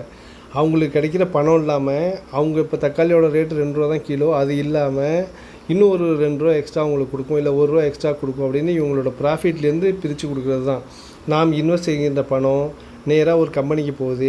இந்த கம்பெனிக்காரர் என்ன பண்ணுறாரு? நிறையா ப்ராஃபிட் கிடைக்கிறதுனால அவரோட ப்ராஃபிட்டோட இதான் ஒரு ப்ராஃபிட்னு வச்சுங்களேன். இதில் ப்ராஃபிட்டை இவ்வளோ அவர் வச்சுப்பார், எல்லாத்தையும் நம்மள்ட்ட கொடுக்க மாட்டார். இதில் ப்ராஃபிட்டில் இது எல்லாத்தையும் அவர் வச்சுக்கிறாரு. மீதி கொஞ்சம் பணம் இருக்குது பற்றியா, இந்த பணத்தை என்ன பண்ணுவார்? ஒரு இன்வெஸ்டருக்காக பிரித்து கொடுப்பார். அதான் என்ன சொல்லுவாங்க? டிவிடெண்ட்னு சொல்லுவாங்க. என்ன சொல்லுவாங்க? டிவிடெண்ட்னு சொல்லுவாங்க. அதேமாதிரி டிவிடெண்ட் ஈல்டு கம்பெனியில் வந்து இன்வெஸ்ட்மெண்ட் பண்ணுறது தான் டிவிடெண்ட் ஈல்டு ஃபண்ட்னு சொல்லுவாங்க. ஓகேவா? வேல்யூ ஆர் கான்ட்ரா ஃபண்ட்னா investment strategy, value of investment strategy, வேல்யூக்கு தகுந்த மாதிரி அவங்க இன்வெஸ்ட் பண்ணிகிட்டே இருப்பாங்க. நெக்ஸ்ட் பார்த்திங்கன்னா ஃபோக்கஸ்டு ஃபண்ட். அப்படின்னா நம்ம ஏற்கனவே நினச்சிக்கிறது, ஏதாவது இதில் தான் நம்ம ஃபோக்கஸ் பண்ணி இதில் தான் நம்ம இன்வெஸ்ட் பண்ணணும் அப்படின்னு சொல்கிறது. மேக்ஸிமம் 30 ஸ்டாக் வந்து இவங்க என்ன பண்ணுவாங்க? லிஸ்ட்டில் போட்டு வச்சுப்பாங்க. நம்ம இந்த 30 கம்பெனி இருப்பாங்க, இந்த 30 கம்பெனியில் ஏதாவது ஒன்று தான் இன்வெஸ்ட்மெண்ட் பண்ணணும் அப்படின்னு தான் ஃபோக்கஸ் ஃபண்டுன்னு சொல்லுவாங்க. நெக்ஸ்ட் பார்த்தா செக்டரல் ஃபண்ட். அப்படின்னா இப்போ ஃபார்மசி செக்டர் இருக்குது, இப்போ வந்து ரோடு செக்டர் இருக்குது, அதுமாரி உங்களுக்கு இண்டஸ்ட்ரியல் செக்டர் இருக்குது. இப்போ நிறைய செக்டர் வைஸ் பிரிச்சுருக்காங்க இல்லையா. இப்போ கறி செக்டர்னால் கோல் செக்டர்னு சொல்லுவாங்க. அதுமாதிரி செக்டரில் தனியாக இந்த செக்டரில் தான் நம்ம இன்வெஸ்ட்மெண்ட் பண்ணணும் அப்படின்னு மருத்துவத்துறை, சுகாதாரத்துறை, ஏதாவது ஒரு துறை இருக்குது பார்த்திங்களா செக்டர், அதில் வந்து நம்ம இன்வெஸ்ட்மெண்ட் பண்ணுறதா. பவர் துறை இருக்குது, அதெல்லாம் இன்வெஸ்ட்மெண்ட் பண்ணுறதா வந்து மோர் தென் 80% வந்து ஏதாவது ஒரு பர்டிகுலர் செக்டரில் வந்து இன்வெஸ்ட்மெண்ட் பண்ணுறதா என்ன சொல்லுவாங்க? செக்டர்னு சொல்லுவாங்க. இஎல்எஸ்எஸ்னால் ஈக்விட்டி லிக்விடிட்டி என்ன ஸ்கீம்ஸ்? இஎல்எஸ்எஸ்னால் ஒரு ஸ்கீம். இப்போ இதோட ஃபுல் ஃபார்ம் நான் சொல்கிறேன் உங்களுக்கு. இந்த ஃபண்டில் போட்டோம் அப்படின்னா ஈக்விட்டி லிக்விடிட்டி சேவிங் ஸ்கீம் அப்படின்னு தான் நினைக்கிறேன். ஓகேவா? இந்த ஃபண்டில் போட்டோம் அப்படின்னா உங்களுக்கு டேக்ஸ் சேவிங் கிடைக்கும். டேக்ஸ் சேவிங் கிடைக்கும்னா அதான் சொல்கிறேன்ல, நீங்கள் வந்து வாங்குகிற சம்பளத்துக்கு 20,000 டேக்ஸ் கட்டணும். 20,000 டேக்ஸ் கட்டணும் அப்படின்னா அதில் 10,000 டேக்ஸ் வந்து இந்த மியூச்சுவல் ஃபண்டில் நீங்கள் 10,000 மியூச்சுவல் ஃபண்டில் போட்டிருக்கீங்க. ஆனால் இதுக்கு லாக்கிங் பீரியட் எவ்வளோ இருக்கும்? இந்த 10,000 இன்வெஸ்ட்மெண்ட் பண்ணியிருக்கீங்களா, இதை 3 வருஷம் வரலையும் எடுக்கவே முடியாது. என்ன பண்ண முடியாது? 3 வருஷம் வரலையும் எடுக்கவே முடியாது. 3 வருஷம் கழித்து வட்டி முதலும் நீங்கள் எடுத்துக்கலாம். இப்படி பண்ணது தான் என்ன சொல்லுவாங்க? இஎல்எஸ்எஸ் ஃபண்டுன்னு சொல்லுவாங்க. இது லாக்கிங் பீரியட் 3 வருஷம். லாக்கிங் பீரியட் எவ்வளவு? 3 வருஷம். இதை வந்து என்ன சொல்லுவாங்க? ஈக்விட்டி எல்லாம் தான் தெரியல என்னென்னு, சேவிங்ஸ் ஸ்கீம். ஓகே, நான் பார்த்து சொல்கிறேன். இந்த இதில் பண்ணோம் அப்படின்னா நம்மளுக்கு டேக்ஸ் சேவிங் கிடைக்கும். நெக்ஸ்ட் பார்த்தா அதான் நோட்டு கொடுத்துருக்காங்க. லார்ஜ் கேப்டல்னால் 100 கம்பெனி வரலையும் லார்ஜ் கேப்பு, மீடியம் கேப்னால் 101லேருந்து 250 கம்பெனி வரலையும், ஸ்மால் கேப்னால் 251 உள்ள அப்புறம் உள்ளது எல்லாமே ஸ்மால் கேப். ஓகேவா? நெக்ஸ்ட் வந்து டெப்ட் ஸ்கீம். என்ன சொல்லுவாங்க? டெப்ட் ஸ்கீம் அப்படின்னா இது கண்டிப்பாக உங்களுக்கு லாஸ் ஆகிறதுக்கு சான்ஸ் கிடையாது. ஆனால் இன்ட்ரெஸ்ட் ரேட்டு கம்மியாக கிடைக்கும். அதான் என்ன சொல்லுவாங்க? டெப்ட் ஸ்கீம்னு சொல்லுவாங்க. மேக்ஸிமம் இல்லை கவர்மெண்ட் செக்யூரிட்டிஸ் தான் இருக்கும். ஓகேவா? நெக்ஸ்ட் பார்த்தா overnight fund. Overnight ஃபண்ட்னால் ஒரே நாள் நைட்டில் வந்து மெச்சூரிட்டி ஆகிடுது. ஓவர் நைட் ஃபண்டுன்னு சொல்லுவாங்க. இன்றைக்கி இன்வெஸ்ட் பண்ணுறோமா, நாளைக்கு இதை எடுத்துக்கலாம், பணத்தை எடுத்துக்கலாம். இதான் ஓவர் நைட் ஃபண்டுன்னு சொல்லுவாங்க. நெக்ஸ்ட் வந்து லிக்விட் ஃபண்ட். லிக்விட் ஃபண்ட் அப்படின்னா நீங்கள் 91 நாள், இதுக்கு மெச்சூரிட்டி பீரியட் எவ்வளோ இருக்கும்? 91 நாள் இருக்கும். 91 நாள் முடிஞ்சதுக்கு அப்புறமேலே இது மெச்சூரிட்டி ஆகிடும். இதெல்லாம் சொல்லுவாங்க லிக்விட் ஃபண்டுன்னு சொல்லுவாங்க. நெக்ஸ்ட் வந்து short time, medium time, long time duration fund அப்படின்னு இருக்கும். 1லேருந்து 3 வருஷம் இன்வெஸ்ட் பண்ணுறது எல்லாமே ஷார்ட் டேர்ம் ஃபண்டுன்னு சொல்லுவாங்க. டெப்ட் ஸ்கீம் நம்ம என்ன வச்சுக்கோங்க, இதுக்கு லாங் டியூரேஷன் இருக்கும். இப்போ எஃப்டி போடுறோம், ஆர்டி போடுறோம், ஃபிக்ஸ்ட் டெபாசிட், ரெக்கரிங் டெபாசிட். இது ப்ராஃபிட் ஓரியன்டேஷன் கிடையாது. நம்மளோட கேபிட்டலை வந்து நம்மளோட இருக்க பணத்தை வந்து சேஃபாக வச்சுக்கணும். அதோடு சேர்ந்து கொஞ்சம் கொஞ்சம் நம்மளுக்கு இன்ட்ரெஸ்ட் கிடச்சிக்கிட்டே இருக்கும். அதான் வந்து டெப்ட் ஃபண்டாகவே அதான். ஓகேவா? இதில் ஷார்ட் டேர்ம்னா 1 to 3 வருஷம், மீடியம் டேர்ம்னா 3 to 7 வருஷம், லாங் டியூரேஷன் ஃபண்ட் அப்படின்னா 7 வருஷத்துக்கு மேலே எவ்வளோ போகிறோமோ அது எல்லாமே long duration fund. Next money market. Money market செக்டரில் 1 வருஷம் வரலையும் நம்ம இன்வெஸ்ட் பண்ணுறது எல்லாமே, அதோட மெச்சூரிட்டி பீரியட் 1 வருஷம் இருக்கிறது எல்லாமே மணி மார்க்கெட்டு. 1 வருஷத்துக்கு மேலே எத்தனை வருஷம் போனாலும் அதை என்ன சொல்லுவாங்க? கேபிட்டல் மார்க்கெட்டுன்னு சொல்லுவாங்க. மணி மார்க்கெட்டை கண்ட்ரோல் பண்ணுறது யார் அப்படின்னா ஆர்பிஐ. கேபிட்டல் மார்க்கெட்டை கண்ட்ரோல் பண்ணுறது என்னென்னா உங்களுக்கு செபி. ஓகேவா? Next dynamic fund. இதில் பார்த்தீங்கன்னா டைனாமிக்னா உங்களுக்கு டைனாமிக்னா டெப்ட் ஸ்கீம்லையும் அதேமாதிரி ஈக்விட்டியில் ரெண்டுலையும் இன்வெஸ்ட்மெண்ட் பண்ணுறதா வந்து டைனாமிக் பாண்ட் அப்படின்னு சொல்லுவாங்க. இதில் open ended scheme, close ended ஸ்கீம்னு இருக்குது. ரெண்டுலேயும் சேர்த்து இன்வெஸ்ட்மெண்ட் பண்ணுறதா வந்து என்னது டைனாமிக் ஃபண்டுன்னு சொல்லுவாங்க. நெக்ஸ்ட் வந்து கார்ப்பரேட் பாண்டு. இப்போ நீங்கள் டிகிரி வாங்குறீங்களா, டிகிரி வாங்கும்போது என்ன சொல்லுவாங்க? சில பேருக்கு ஏ கிரேடு கொடுத்துருப்பாங்க, சில பேர் பி கிரேடு கொடுத்துருப்பாங்க, சிலருக்கு டபுள்ஏ கொடுத்துருப்பாங்க, சிலருக்கு டபுள்ஏ ப்ளஸ் கொடுத்துருப்பாங்க. அதேமாரி இந்த பாண்டு கொடுக்குறோம் இல்லையா, அதுக்கு எல்லாத்துக்கும் ஒரு ரேட்டிங் கொடுப்பாங்க. இதில் டபுள்ஏ ப்ளஸ் கம்பெனி அப்படின்னு ஒன்று இருக்குது, கார்ப்பரேஷன். அதுக்கு வந்து கார்ப்பு. இதில் இன்வெஸ்ட்மெண்ட் பண்ணுறவங்களுக்கு எல்லாமே இதை கார்ப்பரேட் பாண்டுன்னு சொல்லுவாங்க. 80% மேலே இந்த ரேட்டிங் கொடுத்துருப்பாங்க. யார்? செபி வந்து இந்த ரேட்டிங் கொடுத்துருப்பாங்க, டபுள்ஏ ப்ளஸ் கம்பெனி. அதில் வந்து மோர் தென் 80% இன்வெஸ்ட்மெண்ட் பண்ணுறவங்கள கார்ப்பரேட் பாண்ட் ஃபண்டுன்னு சொல்லுவாங்க. நெக்ஸ்ட் கிரெடிட் ரிஸ்க் பண்ணால் டபுள்ஏ தான். இதோட ரேட்டிங் எவ்வளோ? டபுள்ஏ. 60%க்கு மேலே, மினிமம் 65% இன்வெஸ்ட் பண்ணியிருக்கணும். அது என்ன சொல்லுவாங்கன்னா கிரெடிட் ரிஸ்க் ஃபண்டுன்னு சொல்லுவாங்க. Next banking and public sector unit fund. இதில் 80% வந்து டெப்ட் இன்ஸ்ட்ருமெண்ட்டு. ஓகேவா? பேங்க்கில் வந்து இன்வெஸ்ட்மெண்ட் பண்ணுறோம் இல்லையா, எஃப்டி ஃபிக்ஸ்டு டெபாசிட் போடுறோம், அப்புறமேல ஆர்ஐபியில் இன்வெஸ்ட்மெண்ட் பண்ணுறோம். இது எல்லாமே மோர் தென் 80%க்கு அதிகமாக இன்வெஸ்ட்மெண்ட் பண்ணுறது தான் banking and public sector unit ஃபண்டுன்னு சொல்லுவாங்க. நெக்ஸ்ட் பார்த்தா கில்ட் ஃபண்டு. கில்ட் ஃபண்ட்னா 80%க்கு மேலே கவர்மெண்ட் செக்யூரிட்டியில் இன்வெஸ்ட்மெண்ட் பண்ணுறது தான் கில்ட் ஃபண்டுன்னு சொல்லுவாங்க. எவ்வளவு? 80%க்கு மேலே வந்து நம்ம இன்வெஸ்ட்மெண்ட் பண்ணுறதா என்ன சொல்லுவாங்க? கில்ட் ஃபண்டுன்னு சொல்லுவாங்க. என்ன சொல்லுவாங்க? கில்ட் ஃபண்ட் அப்படின்னு சொல்லுவாங்க. நெக்ஸ்ட் வந்து ஃப்ளோட்டர் ஃபண்டு. 65% ஆஃப் இன்வெஸ்ட்மெண்ட்டும் ஃப்ளோட்டிங் ரேட்டு. ஃப்ளோட்டிங் ரேட்னா எது அப் ஆகுதோ எது டவுன் ஆகுதோ. ஃப்ளோட்டிங்னா மிதக்குதுன்னு சொல்லுவாங்க. பார்த்தீங்கன்னா திடீர்னு பார்த்தா ஏதாவது அப் ஆகும், திடீர்னு பார்த்தா ஏதாவது டவுன் ஆகும். ஆர்பிஐ இன்ட்ரெஸ்ட் ரேட் அதிகரிச்சிச்சுன்னா இது அதிகமாகும், சப்போஸ் இது கம்மியாச்சுன்னா கம்மியாகும். இதில் மாரி பண்ணுறதா என்னது? நம்ம ஃப்ளோட்டர் ஃபண்டு. நம்ம எதை மாற்றி இன்வெஸ்ட் பண்ணால் ஃப்ளோட்டர் ஃபண்டுன்னு சொல்லுவாங்க. அதில் 60% வந்து ஃப்ளோட்டிங்கில் வந்து இன்வெஸ்ட் பண்ணுவாங்க. இன்னொன்று கில்ட் ஃபண்ட் எல்லாம் நினைப்பு வச்சுக்கோங்க. கில்ட் ஃபண்ட் அப்படின்னா மேக்ஸிமம் கவர்மெண்ட் செக்யூரிட்டிஸ் தான் போடுவாங்க. இதுக்கு என்ன சான்ஸ்னா, Reserve Bank of India suppose வந்து ஆர்பிஐ வந்து இன்ட்ரெஸ்ட் ரேட்டை அதிகரித்தாலோ இல்லை கம்மி பண்ணாலோ இதுக்கு நேரடியாக ப்ராஃபிட்டு அண்ட் லாஸ் கிடைக்கும். அதை மட்டும் நினைப்பு வச்சுக்கணும். லாஸ் ஒன்றும் கிடைக்காது, இன்ட்ரெஸ்ட் ரேட்டு கம்மியாகிறதுக்கும் அதிகமாகிறதுக்கும் சான்ஸ் இருக்குது. ஏன்னா அதான் முன்னாடி நான் சொல்லியிருக்கேன், ஆர்பிஐ வந்து என்ன பண்ணுவாங்க? பேங்க்கு கடன் கொடுப்பாங்க. யாருக்கு பண்ணுவோம்? பேங்க்கு கடன் கொடுப்பாங்க. இது எப்போதும் 4%ல் கொடுப்பாங்க. இதை என்ன சொல்லுவோம்? ரெப்போ ரேட்னு சொல்லுவோம். என்ன சொல்லுவோம்? ரெப்போ ரேட்னு கொடுவோம். இந்த 4% நாங்கள் என்ன பண்ணுவோம்? இப்போ பேங்க்லேருந்து இதை 12% எங்கேயாவது நாங்கள் என்ன பண்ணுவோம், லோனாக கொடுப்போம். மீதி 8% இருக்குது இல்லையா, இதான் வந்து நம்ம என்ன பண்ணுவோம், பேங்க்கு யூஸ் பண்ணுவோம். சப்போஸ் ஆர்பிஐ நம்மளுக்கு கொடுக்குற கடனை 8% ஆகிடுச்சுன்னு வச்சோங்களேன், நம்ம மினிமம் எத்தனை பண்ணணும், 16% ஆக்கணும். உடனே என்ன பண்ணுவோம், வட்டி விகிதத்தை வந்து அதிகரிச்சிடுவோம். அதே மாதிரி ஆர்பிஐ வந்து இந்த செக்யூரிட்டி இருக்கு இல்லையா, எப்போ தான் உங்களுக்கு அதிகமாக்குதோ, ரெப்போ ரேட் அதிகமாக்குதோ அப்போ என்ன பண்ணுவோம், உங்களுக்கு அதிகமாக கிடைக்கும். எப்போ கம்மியாக்குதோ உங்களுக்கு கம்மியாக தான் அதோடைய ப்ராஃபிட் கிடைக்கும். அதான் கில்ட் ஃபண்டில் உள்ளது. ஆர்பிஐயோட பைமந்த்வல் பாலிசி இருக்குது பார்த்தீங்களா, அதை வச்சு தான் கவர்மெண்ட் செக்யூரிட்டியோடைய பணம் எவ்வளோ அப் ஆகுது டவுன் ஆகுது அப்படிங்கிறத பார்க்கலாம். நெக்ஸ்ட் வந்து ஹைப்ரிட் ஸ்கீம். லெசன் ரொம்ப லென்த்தி ஆயிடுச்சா? ஓகே, இதோட கண்டினியூ வந்து அடுத்த பாட்டை நம்ம போடுவோம். ஹைப்ரிட் ஸ்கீம் ரொம்ப ஈஸியானது தான். ஹைப்ரிட் ஸ்கீம்னா ஒன்றுமே கிடையாது. First conservative hybrid fund. Conservative hybrid fund அப்படின்னா இதில் என்ன பண்ணுவாங்க, 2 இருக்கும். ஒன்று வந்து ஈக்விட்டி, ஒன்று வந்து டெப்ட்டு. நான் நிறையா சொல்லியிருக்கேன். ஈக்விட்டினா என்ன, டெப்ட்னா என்னது, ஓகேவா? டெப்ட்னா வந்து நம்ம பைசா சேஃபாக இருக்கும். ஈக்விட்டினா சேஃப் கிடையாது, ஆனால் இதில் இன்ட்ரெஸ்ட் ரேட் அதிகமாக கிடைக்கும், இதில் இன்ட்ரெஸ்ட் கம்மியாக கிடைக்கும். கன்சர்வேட்டிவ்னா ஈக்விட்டியில் 25% தான் பண்ணுவாங்க. ஏதோ 25% இருக்கா எடுத்து பண்ணுவோம். இல்லை மேக்ஸிமம் 75% டெப்ட் ஃபண்டில் பண்ணுவாங்க. பணம் செக்யூராக டெப்ட்டில் இருக்கட்டும்ப்பா, ஒரு 25% ஈக்விட்டியில் பண்ணுவோம், கிடைச்சா கிடைக்கணும், கிடைக்காட்டி பணம் பண்ணுறது அப்படிங்கிறது தான் கன்சர்வேட்டிவ். நெக்ஸ்ட் பார்த்தா பேலன்ஸ்டு. இவங்க என்ன பண்ணுவாங்க, 50% பேலன்ஸ்னால் 2 பக்கம் 50%. ஓகேவா? அதே பாருங்கள், இதில் 2 பக்கம் 50% ஈக்விட்டியில் 50% பண்ணுவாங்க, அதுமாரி டெப்ட்டில் 50% பண்ணுவாங்க. ரிஸ்க் அதிகமாக எடுக்காமல் ரெண்டுலேயும் பாதி பணத்தை பிரித்து போடுவாங்க. இதான் வந்து பேலன்ஸ்னு சொல்லுவாங்க. கன்சர்வேட்டிவ்னா 25% ஈக்விட்டிலும் டெப்ட்டில் 75% போடுவாங்க. சப்போஸ் பேலன்ஸ்னால் ரெண்டுலேயும் 50% போடுவாங்க. நெக்ஸ்ட் அக்ரெசிவ்னா இதோட அப்படியே ஆப்போசிட். கன்சர்வேட்டிவில் என்ன பண்ணுவாங்க, 25% தானே பண்ணுவாங்க, 25 + 75%. இதில் என்ன பண்ணுவாங்க அப்படின்னா 75% ஈக்விட்டிலையும் 25% வந்து என்ன பண்ணுவாங்க, டெப்ட் ஃபண்ட்லேயும் போடுவாங்க. ஜஸ்ட் அதுக்கு ஆப்போசிட்டு. மல்டி அசட் அலோகேஷன்னா எல்லாத்தையும் 10% பண்ணுறது.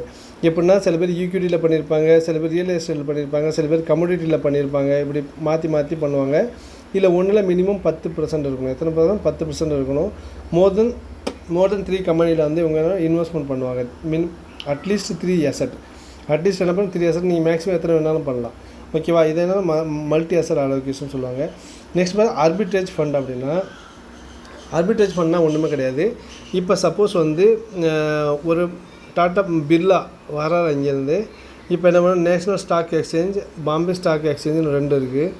இப்போ வந்து 2லேயும் 1000 கோடி ரூபா கேட்குறாரு. என்ன கேட்குறாரு? 1000 கோடி ரூபா கேட்குறாரு, இல்லை 100 கோடி ரூபா கேட்குறாரு. இப்போ வந்து இந்த என்எஸ்சியில் இன்வெஸ்ட்மெண்ட் பண்ணியிருக்காங்க இல்லையா, அப்போ மார்க்கெட் ரேட் எவ்வளோ போகுது, ஒன்றுக்கு வந்து ஒரு யூனிட்டுக்கு 13 ரூபா போகுது. இங்கே பிஎஸ்சியில் பார்த்தீங்கன்னா யார் இன்வெஸ்ட் பண்ணியிருக்காங்க, இங்கே மக்கள் வாங்க வராங்க, இதில் 13.5 போகுது. என்ன போகுது? ஒரே பொருள் தான். அமேசானில் 13 ரூபா போகுது, ஃப்ளிப்கார்ட்டில் 13.5 போகுது. அப்படின்னா நம்ம என்ன பண்ணுவோம், இங்கே இருக்க பணத்தை எடுத்து டேரெக்டாக இங்கே இன்வெஸ்ட்மெண்ட் பண்ணுறது. அதான் ஆர்பிட்ரேஜ் ஃபண்ட் அப்படின்னு சொல்லுவாங்க. இதில் 65% வந்து ஈக்விட்டியில் வந்து நம்ம என்ன பண்ணியிருக்கோம், மினிமம் இன்வெஸ்ட்மெண்ட் பண்ணியிருக்கோம். மோர் மியூச்சுவல் ஃபண்ட்னா ரிட்டைர்மெண்ட் ஃபண்ட்னா சரி ஓகே, நம்மளுக்கு ரிட்டைர்மெண்ட்டுக்கு அப்புறம் தான் பென்ஷன் கிடையாது, அதனால் இப்போலேருந்து கொஞ்சம் காசை நம்ம சேவ் பண்ணிகிட்டே இருப்போம், ரிட்டைர்மெண்ட்டுக்கு அப்புறம் நம்மளுக்கு ஒரு பென்ஷன் மாரி வரட்டும் அப்படிங்கிறது உங்களுக்கு ரிட்டைர்மெண்ட் ஓரியன்டேஷன் ஃபண்டாக தான் சொல்லுவாங்க. அது மினிமம் லாக்இன் பீரியட் 5 இயர்ஸாக இருக்கும். நெக்ஸ்ட் வந்து சில்ட்ரன் ஃபண்ட். சில்ட்ரனோட எஜுகேஷனுக்காகவும் இதுக்காகவும் நம்ம சேவிங் பண்ணி வச்சுக்கோங்க. இதுக்கு மினிமம் லாக்இன் பீரியட் எவ்வளோ வரும், 5 வருஷம் வரும். எவ்வளோ வரும்? 5 வருஷம் வரும். இதான் சில்ட்ரன் ஃபண்டுன்னு சொல்லுவாங்க. அவங்க எஜுகேஷனுக்காகவும் அவங்க மேரேஜ்க்காகவும் நம்ம எதுக்கு வேணாலும் இன்வெஸ்ட்மெண்ட் பண்ணிக்கலாம். நெக்ஸ்ட்டு பார்த்திங்கன்னா இண்டெக்ஸ் ஃபண்டு அப்படின்னா உங்களுக்கு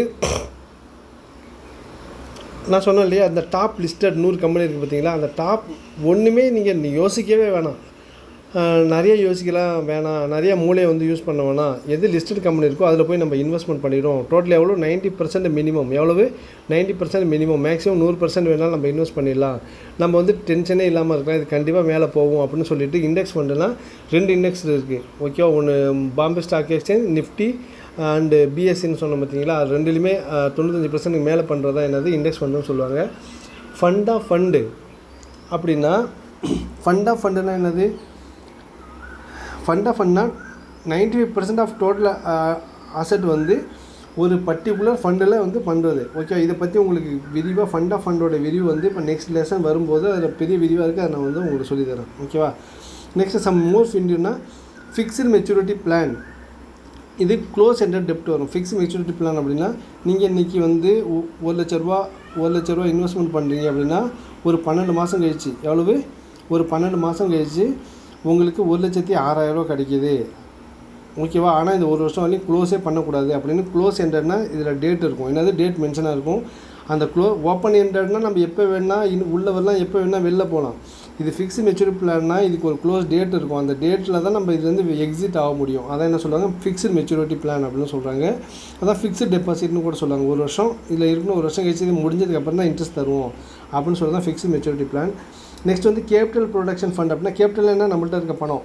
எப்போ நம்மள்ட்ட இருக்க பணம் ₹1,00,000 இருக்கா, இது கண்டிப்பாக சேஃபாக இருக்கணும். என்ன இருக்கணும், இந்த ₹1,00,000 சேஃபாக இருக்கணும். இதுக்கப்புறமேல எவ்வளோ வட்டி வந்தாலும் ஓகே, வட்டி வரலனாலும் ஓகே. நம்மள்ட்ட எவ்வளோ பணம் இருக்கோ அதை வந்து என்ன பண்ணுவோம்னா நம்ம கேபிட்டல் ப்ரொடெக்ஷன் ஃபண்டில் போகணும். These are closed ended hybrids fund. The exposure to equity to typically taken through the equity derivatives market and principal amount is invested in டெப்ட் இன்ஸ்ட்ருமெண்ட். உங்களுக்கு எவ்வளோ தான் பணம் நீங்கள் போட்டுறீங்களோ உங்கள் கேபிட்டல் கண்டிப்பாக சேஃபாக இருக்கும். இதை வந்து அப்படியே மட்டும் தான் நம்ம இன்வெஸ்ட்மெண்ட் பண்ண போகிறோம். நீங்கள் எப்படின்னா மியூச்சுவல் ஃபண்ட்லேயே போட்டாலும் உங்கள் கேபிட்டல் வந்து கண்டிப்பாக இருக்கும் அப்படின்னு ஒரு டேர்ம்ஸ் அண்ட் கண்டிஷன் இருக்கும். பற்றி அதை தான் போகணும். முதலுக்கே மோசம் போகக்கூடாது அப்படிங்கிற மாதிரி இது. ஓகேவா? நம்மள்ட்ட இருக்க மட்டும் தான் நம்ம சேஃபாக வச்சுக்கோ. அதுக்கப்புறம் வட்டி வந்தாலும் பரவாயில்ல, வரலனாலும் பரவாயில்ல அப்படிங்கிறது தான் கேபிட்டல் ப்ரொடெக்ஷன் ஃபண்டு சொல்லுவோம். நெக்ஸ்ட் பார்த்தா இன்ஃப்ராஸ்ட்ரக்சர் டெப்ட் ஃபண்டு. இன்ஃப்ராஸ்ட்ரக்சர் டெப்ட் ஃபண்டுனா நம்ம இன்ஃப்ராஸ்ட்ரக்சர் இப்போ national highway authorities of India அதேமாரி வந்து இன்ஃப்ராஸ்ட்ரக்சர் ஒரு ஹாஸ்பிட்டலுக்கு இல்லை வந்து உங்களுக்கு ப்ராஃபிட் ஓரியன்டேஷன் எந்த இதெல்லாம் இருக்கோ ஒரு இன்ஃப்ராஸ்ட்ரக்சர் ரோடு, ரயில்வே ட்ராக்கு, ஒரு பில்டிங்கு இதேமாரி கட்டுறது தான் இன்ஃப்ராஸ்ட்ரக்சர் டெப்ட் ஃபண்ட் பண்ணுவோம். நம்ம இன்வெஸ்ட் பண்ணுறதுல 90% மேலே வந்து இன்ஃப்ராஸ்ட்ரக்சர் டெப்ட் ஃபண்டில் பண்ணுறது தான் வந்து என்னது இன்ஃப்ராஸ்ட்ரக்சர் டெப்ட் ஃபண்டுன்னு சொல்லுவாங்க. இதில் பார்த்தீங்கன்னா எஸ்பிவினா ஸ்பெஷல் பர்பஸ் வெஹிக்கல்னு சொல்லுவாங்க. இது ஒரு ஷார்ட் ஃபார்ம் கொடுப்பாங்க. இதுதான் ஸ்பெஷல் பர்பஸ் வெஹிக்கல். ஏதாவது ஒன்றில் வந்து இன்வெஸ்ட்மெண்ட் பண்ணுறது. ஓகேவா? இன்ஃப்ராஸ்ட்ரக்சரில். Next real estate mutual fund. Real estate mutual ஃபண்ட்னா உங்களுக்கு ரியல் எஸ்டேட்டில் பண்ணுறது. இதில் மோர் தென் 75% வந்து டைரெக்ட்லி இன்டைரக்ட்லி ரெண்டுமே நீங்கள் பண்ணலாம். ஓகே, 75% வந்து உங்களோட நெட் அசெட் வந்து என்ன பண்ணணும், ரியல் எஸ்டேட் மியூச்சுவல் ஃபண்டில் வந்து பண்ணியிருக்கணும். இதில் உங்களுக்கு என்ன கேட்பாங்க அப்படின்னா ரியல் எஸ்டேட் ஃபண்டில் எவ்வளோ பண்ணியிருக்கணும். ரியல் எஸ்டேட் மியூச்சுவல் ஃபண்டுனா ரியல் எஸ்டேட் மியூச்சுவல் ஃபண்டில் எவ்வளோ நீங்கள் இன்வெஸ்ட்மெண்ட் பண்ணியிருக்கோம்னா மோர் தென் 75%. இன்ஃப்ராஸ்ட்ரக்சர் டெப்ட் ஃபண்ட்னா மேக்ஸிமம் எவ்வளோ பண்ணியிருக்கோம், 90% நம்ம பண்ணியிருக்கோம். எஸ்பியோட ஃபுல் ஃபார்ம் என்ன? கேபிட்டல் ப்ரொடெக்ஷன் ஃபண்ட்னா என்னென்னா நம்மள்ட்ட இருக்க பணத்தை மட்டும் சேஃபாக வச்சுக்கிறது வந்து capital protection fund. Fixed maturity பிளான்னா அதுக்கு ஒரு ஃபிக்ஸ்ட் டேட் இருக்கும். அதுக்கு முன்னாடி அதை எக்ஸிட் ஆக முடியாது. அதான் ஃபிக்ஸ்டு மெச்சூரிட்டி பிளான் சொல்லுவாங்க. இப்போ 1 இயர் ஃபிக்ஸ்ட் டெபாசிட் போட்டால் 1 இயர் வரைக்கும் க்ளோஸாக இருக்கும். ஒரு வருஷத்துக்கு அப்புறம் தான் இந்த இதுலேருந்து வெளில வரலாம் அப்படிங்கிறது தான் ஒன்று. ஓகேவா? அப்புறம் இண்டெக்ஸ் ஃபண்ட் இது பார்த்தோம். நெக்ஸ்ட் ரிட்டைர்மெண்ட் ஃபண்ட் அப்படின்னு பார்த்தா நம்ம ரிட்டைர்மெண்ட் நினப்பு வச்சுக்கிட்டு இந்த மாதம் கொஞ்சம் பணம் சேவிங் பண்ணுறது இன்வெஸ்ட்மெண்ட் ரிட்டைர்மெண்ட் ஸ்கீமு. அடுத்த சில்ட்ரன் ஃபண்டு பார்த்தா சில்ட்ரன் எஜுகேஷனுக்காகவும் அவங்களுடைய குழந்தைகள் கூட இதுக்காகவும் மேரேஜுக்காகவும் நம்ம வந்து இன்வெஸ்ட்மெண்ட் பண்ணுறது தான் சில்ட்ரன் எஜுகேஷன் ஃபண்டு சொல்லுவோம். இதில் எவ்வளோ பண்ணால் மினிமம் 5 இயர்ஸ் லாக்கிங் பீரியட் இருக்கும். 5 இயர்ஸ் லாக்கின் பீரியட் இருக்கும். நெக்ஸ்ட் ஆர்பிட்ரேஜ் பண்ணோம். அப்படியே ஃபண்டை மாற்றி விடுறது ஒன்றுக்கு ஒன்று.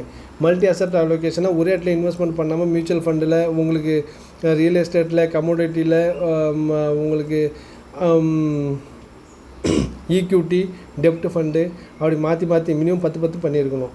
அக்ரெசிவ் அப்படின்னா 75% ஈக்விட்டிலையும் 25% வந்து டெப்ட் ஸ்கீம்லையும் பண்ணுறது. பேலன்ஸ்னால் ரெண்டுலேயுமே ஈக்விட்டியில் 50%, டெப்ட்டில் 50%. கன்சர்வேட்னா 25% ஈக்விட்டியில் 75% என்ன பண்ணணும் டெப்ட்டில் பண்ணுறது. நெக்ஸ்ட் பார்த்தா ஃப்ளோட்டர் ஃபண்டு சொல்லியிருக்கோம். கில்ட் ஃபண்ட்னா கவர்மெண்ட் செக்யூரிட்டியில் பண்ணுறது. பேங்க் அண்ட் பிஎஸ்யூனா பப்ளிக் செக்டர் யூனிட் ஃபண்டு. இது வந்து 80% வந்து மோர் தென் வந்து இதில் பண்ணியிருக்கணும், பேங்க்லேயோ இல்லை பப்ளிக் செக்டர் ஃபண்ட்லேயே பண்ணியிருக்கணும். நெக்ஸ்ட் கிரெடிட் ரிஸ்க் ஃபண்ட்னா 65% வந்து ஏஏ. அதனால் இப்போ ஏஏ கார்பரேஷன் ஃபண்டில் வந்து என்ன பண்ணணும் 65% பண்ணியிருக்கணும். கார்பரேட் பண்ணால் 80% ஏஏ ப்ளஸில் பண்ணியிருக்கணும். டைனாமிக் பண்ணால் இது ஓப்பன் எண்டட் ஃபண்ட் அண்ட் டெப்ட் ஸ்கீமில் இன்வெஸ்ட்மெண்ட் பண்ணியிருப்பது. மணி மார்க்கெட்டு அதுமாரி இதான் உங்களுக்கு டவுட் அப்படின்னா கேளுங்க. டோட்டலாக இன்னொரு தடவை வீடியோவை பாருங்கள், லெசனை பாருங்கள். ஓகேவா? தேங்க்யூ. வீடியோ ரொம்ப லென்த் ஆகிடுச்சுன்னு நினைக்கிறேன். தேங்க்யூ, தன்யவாதம்.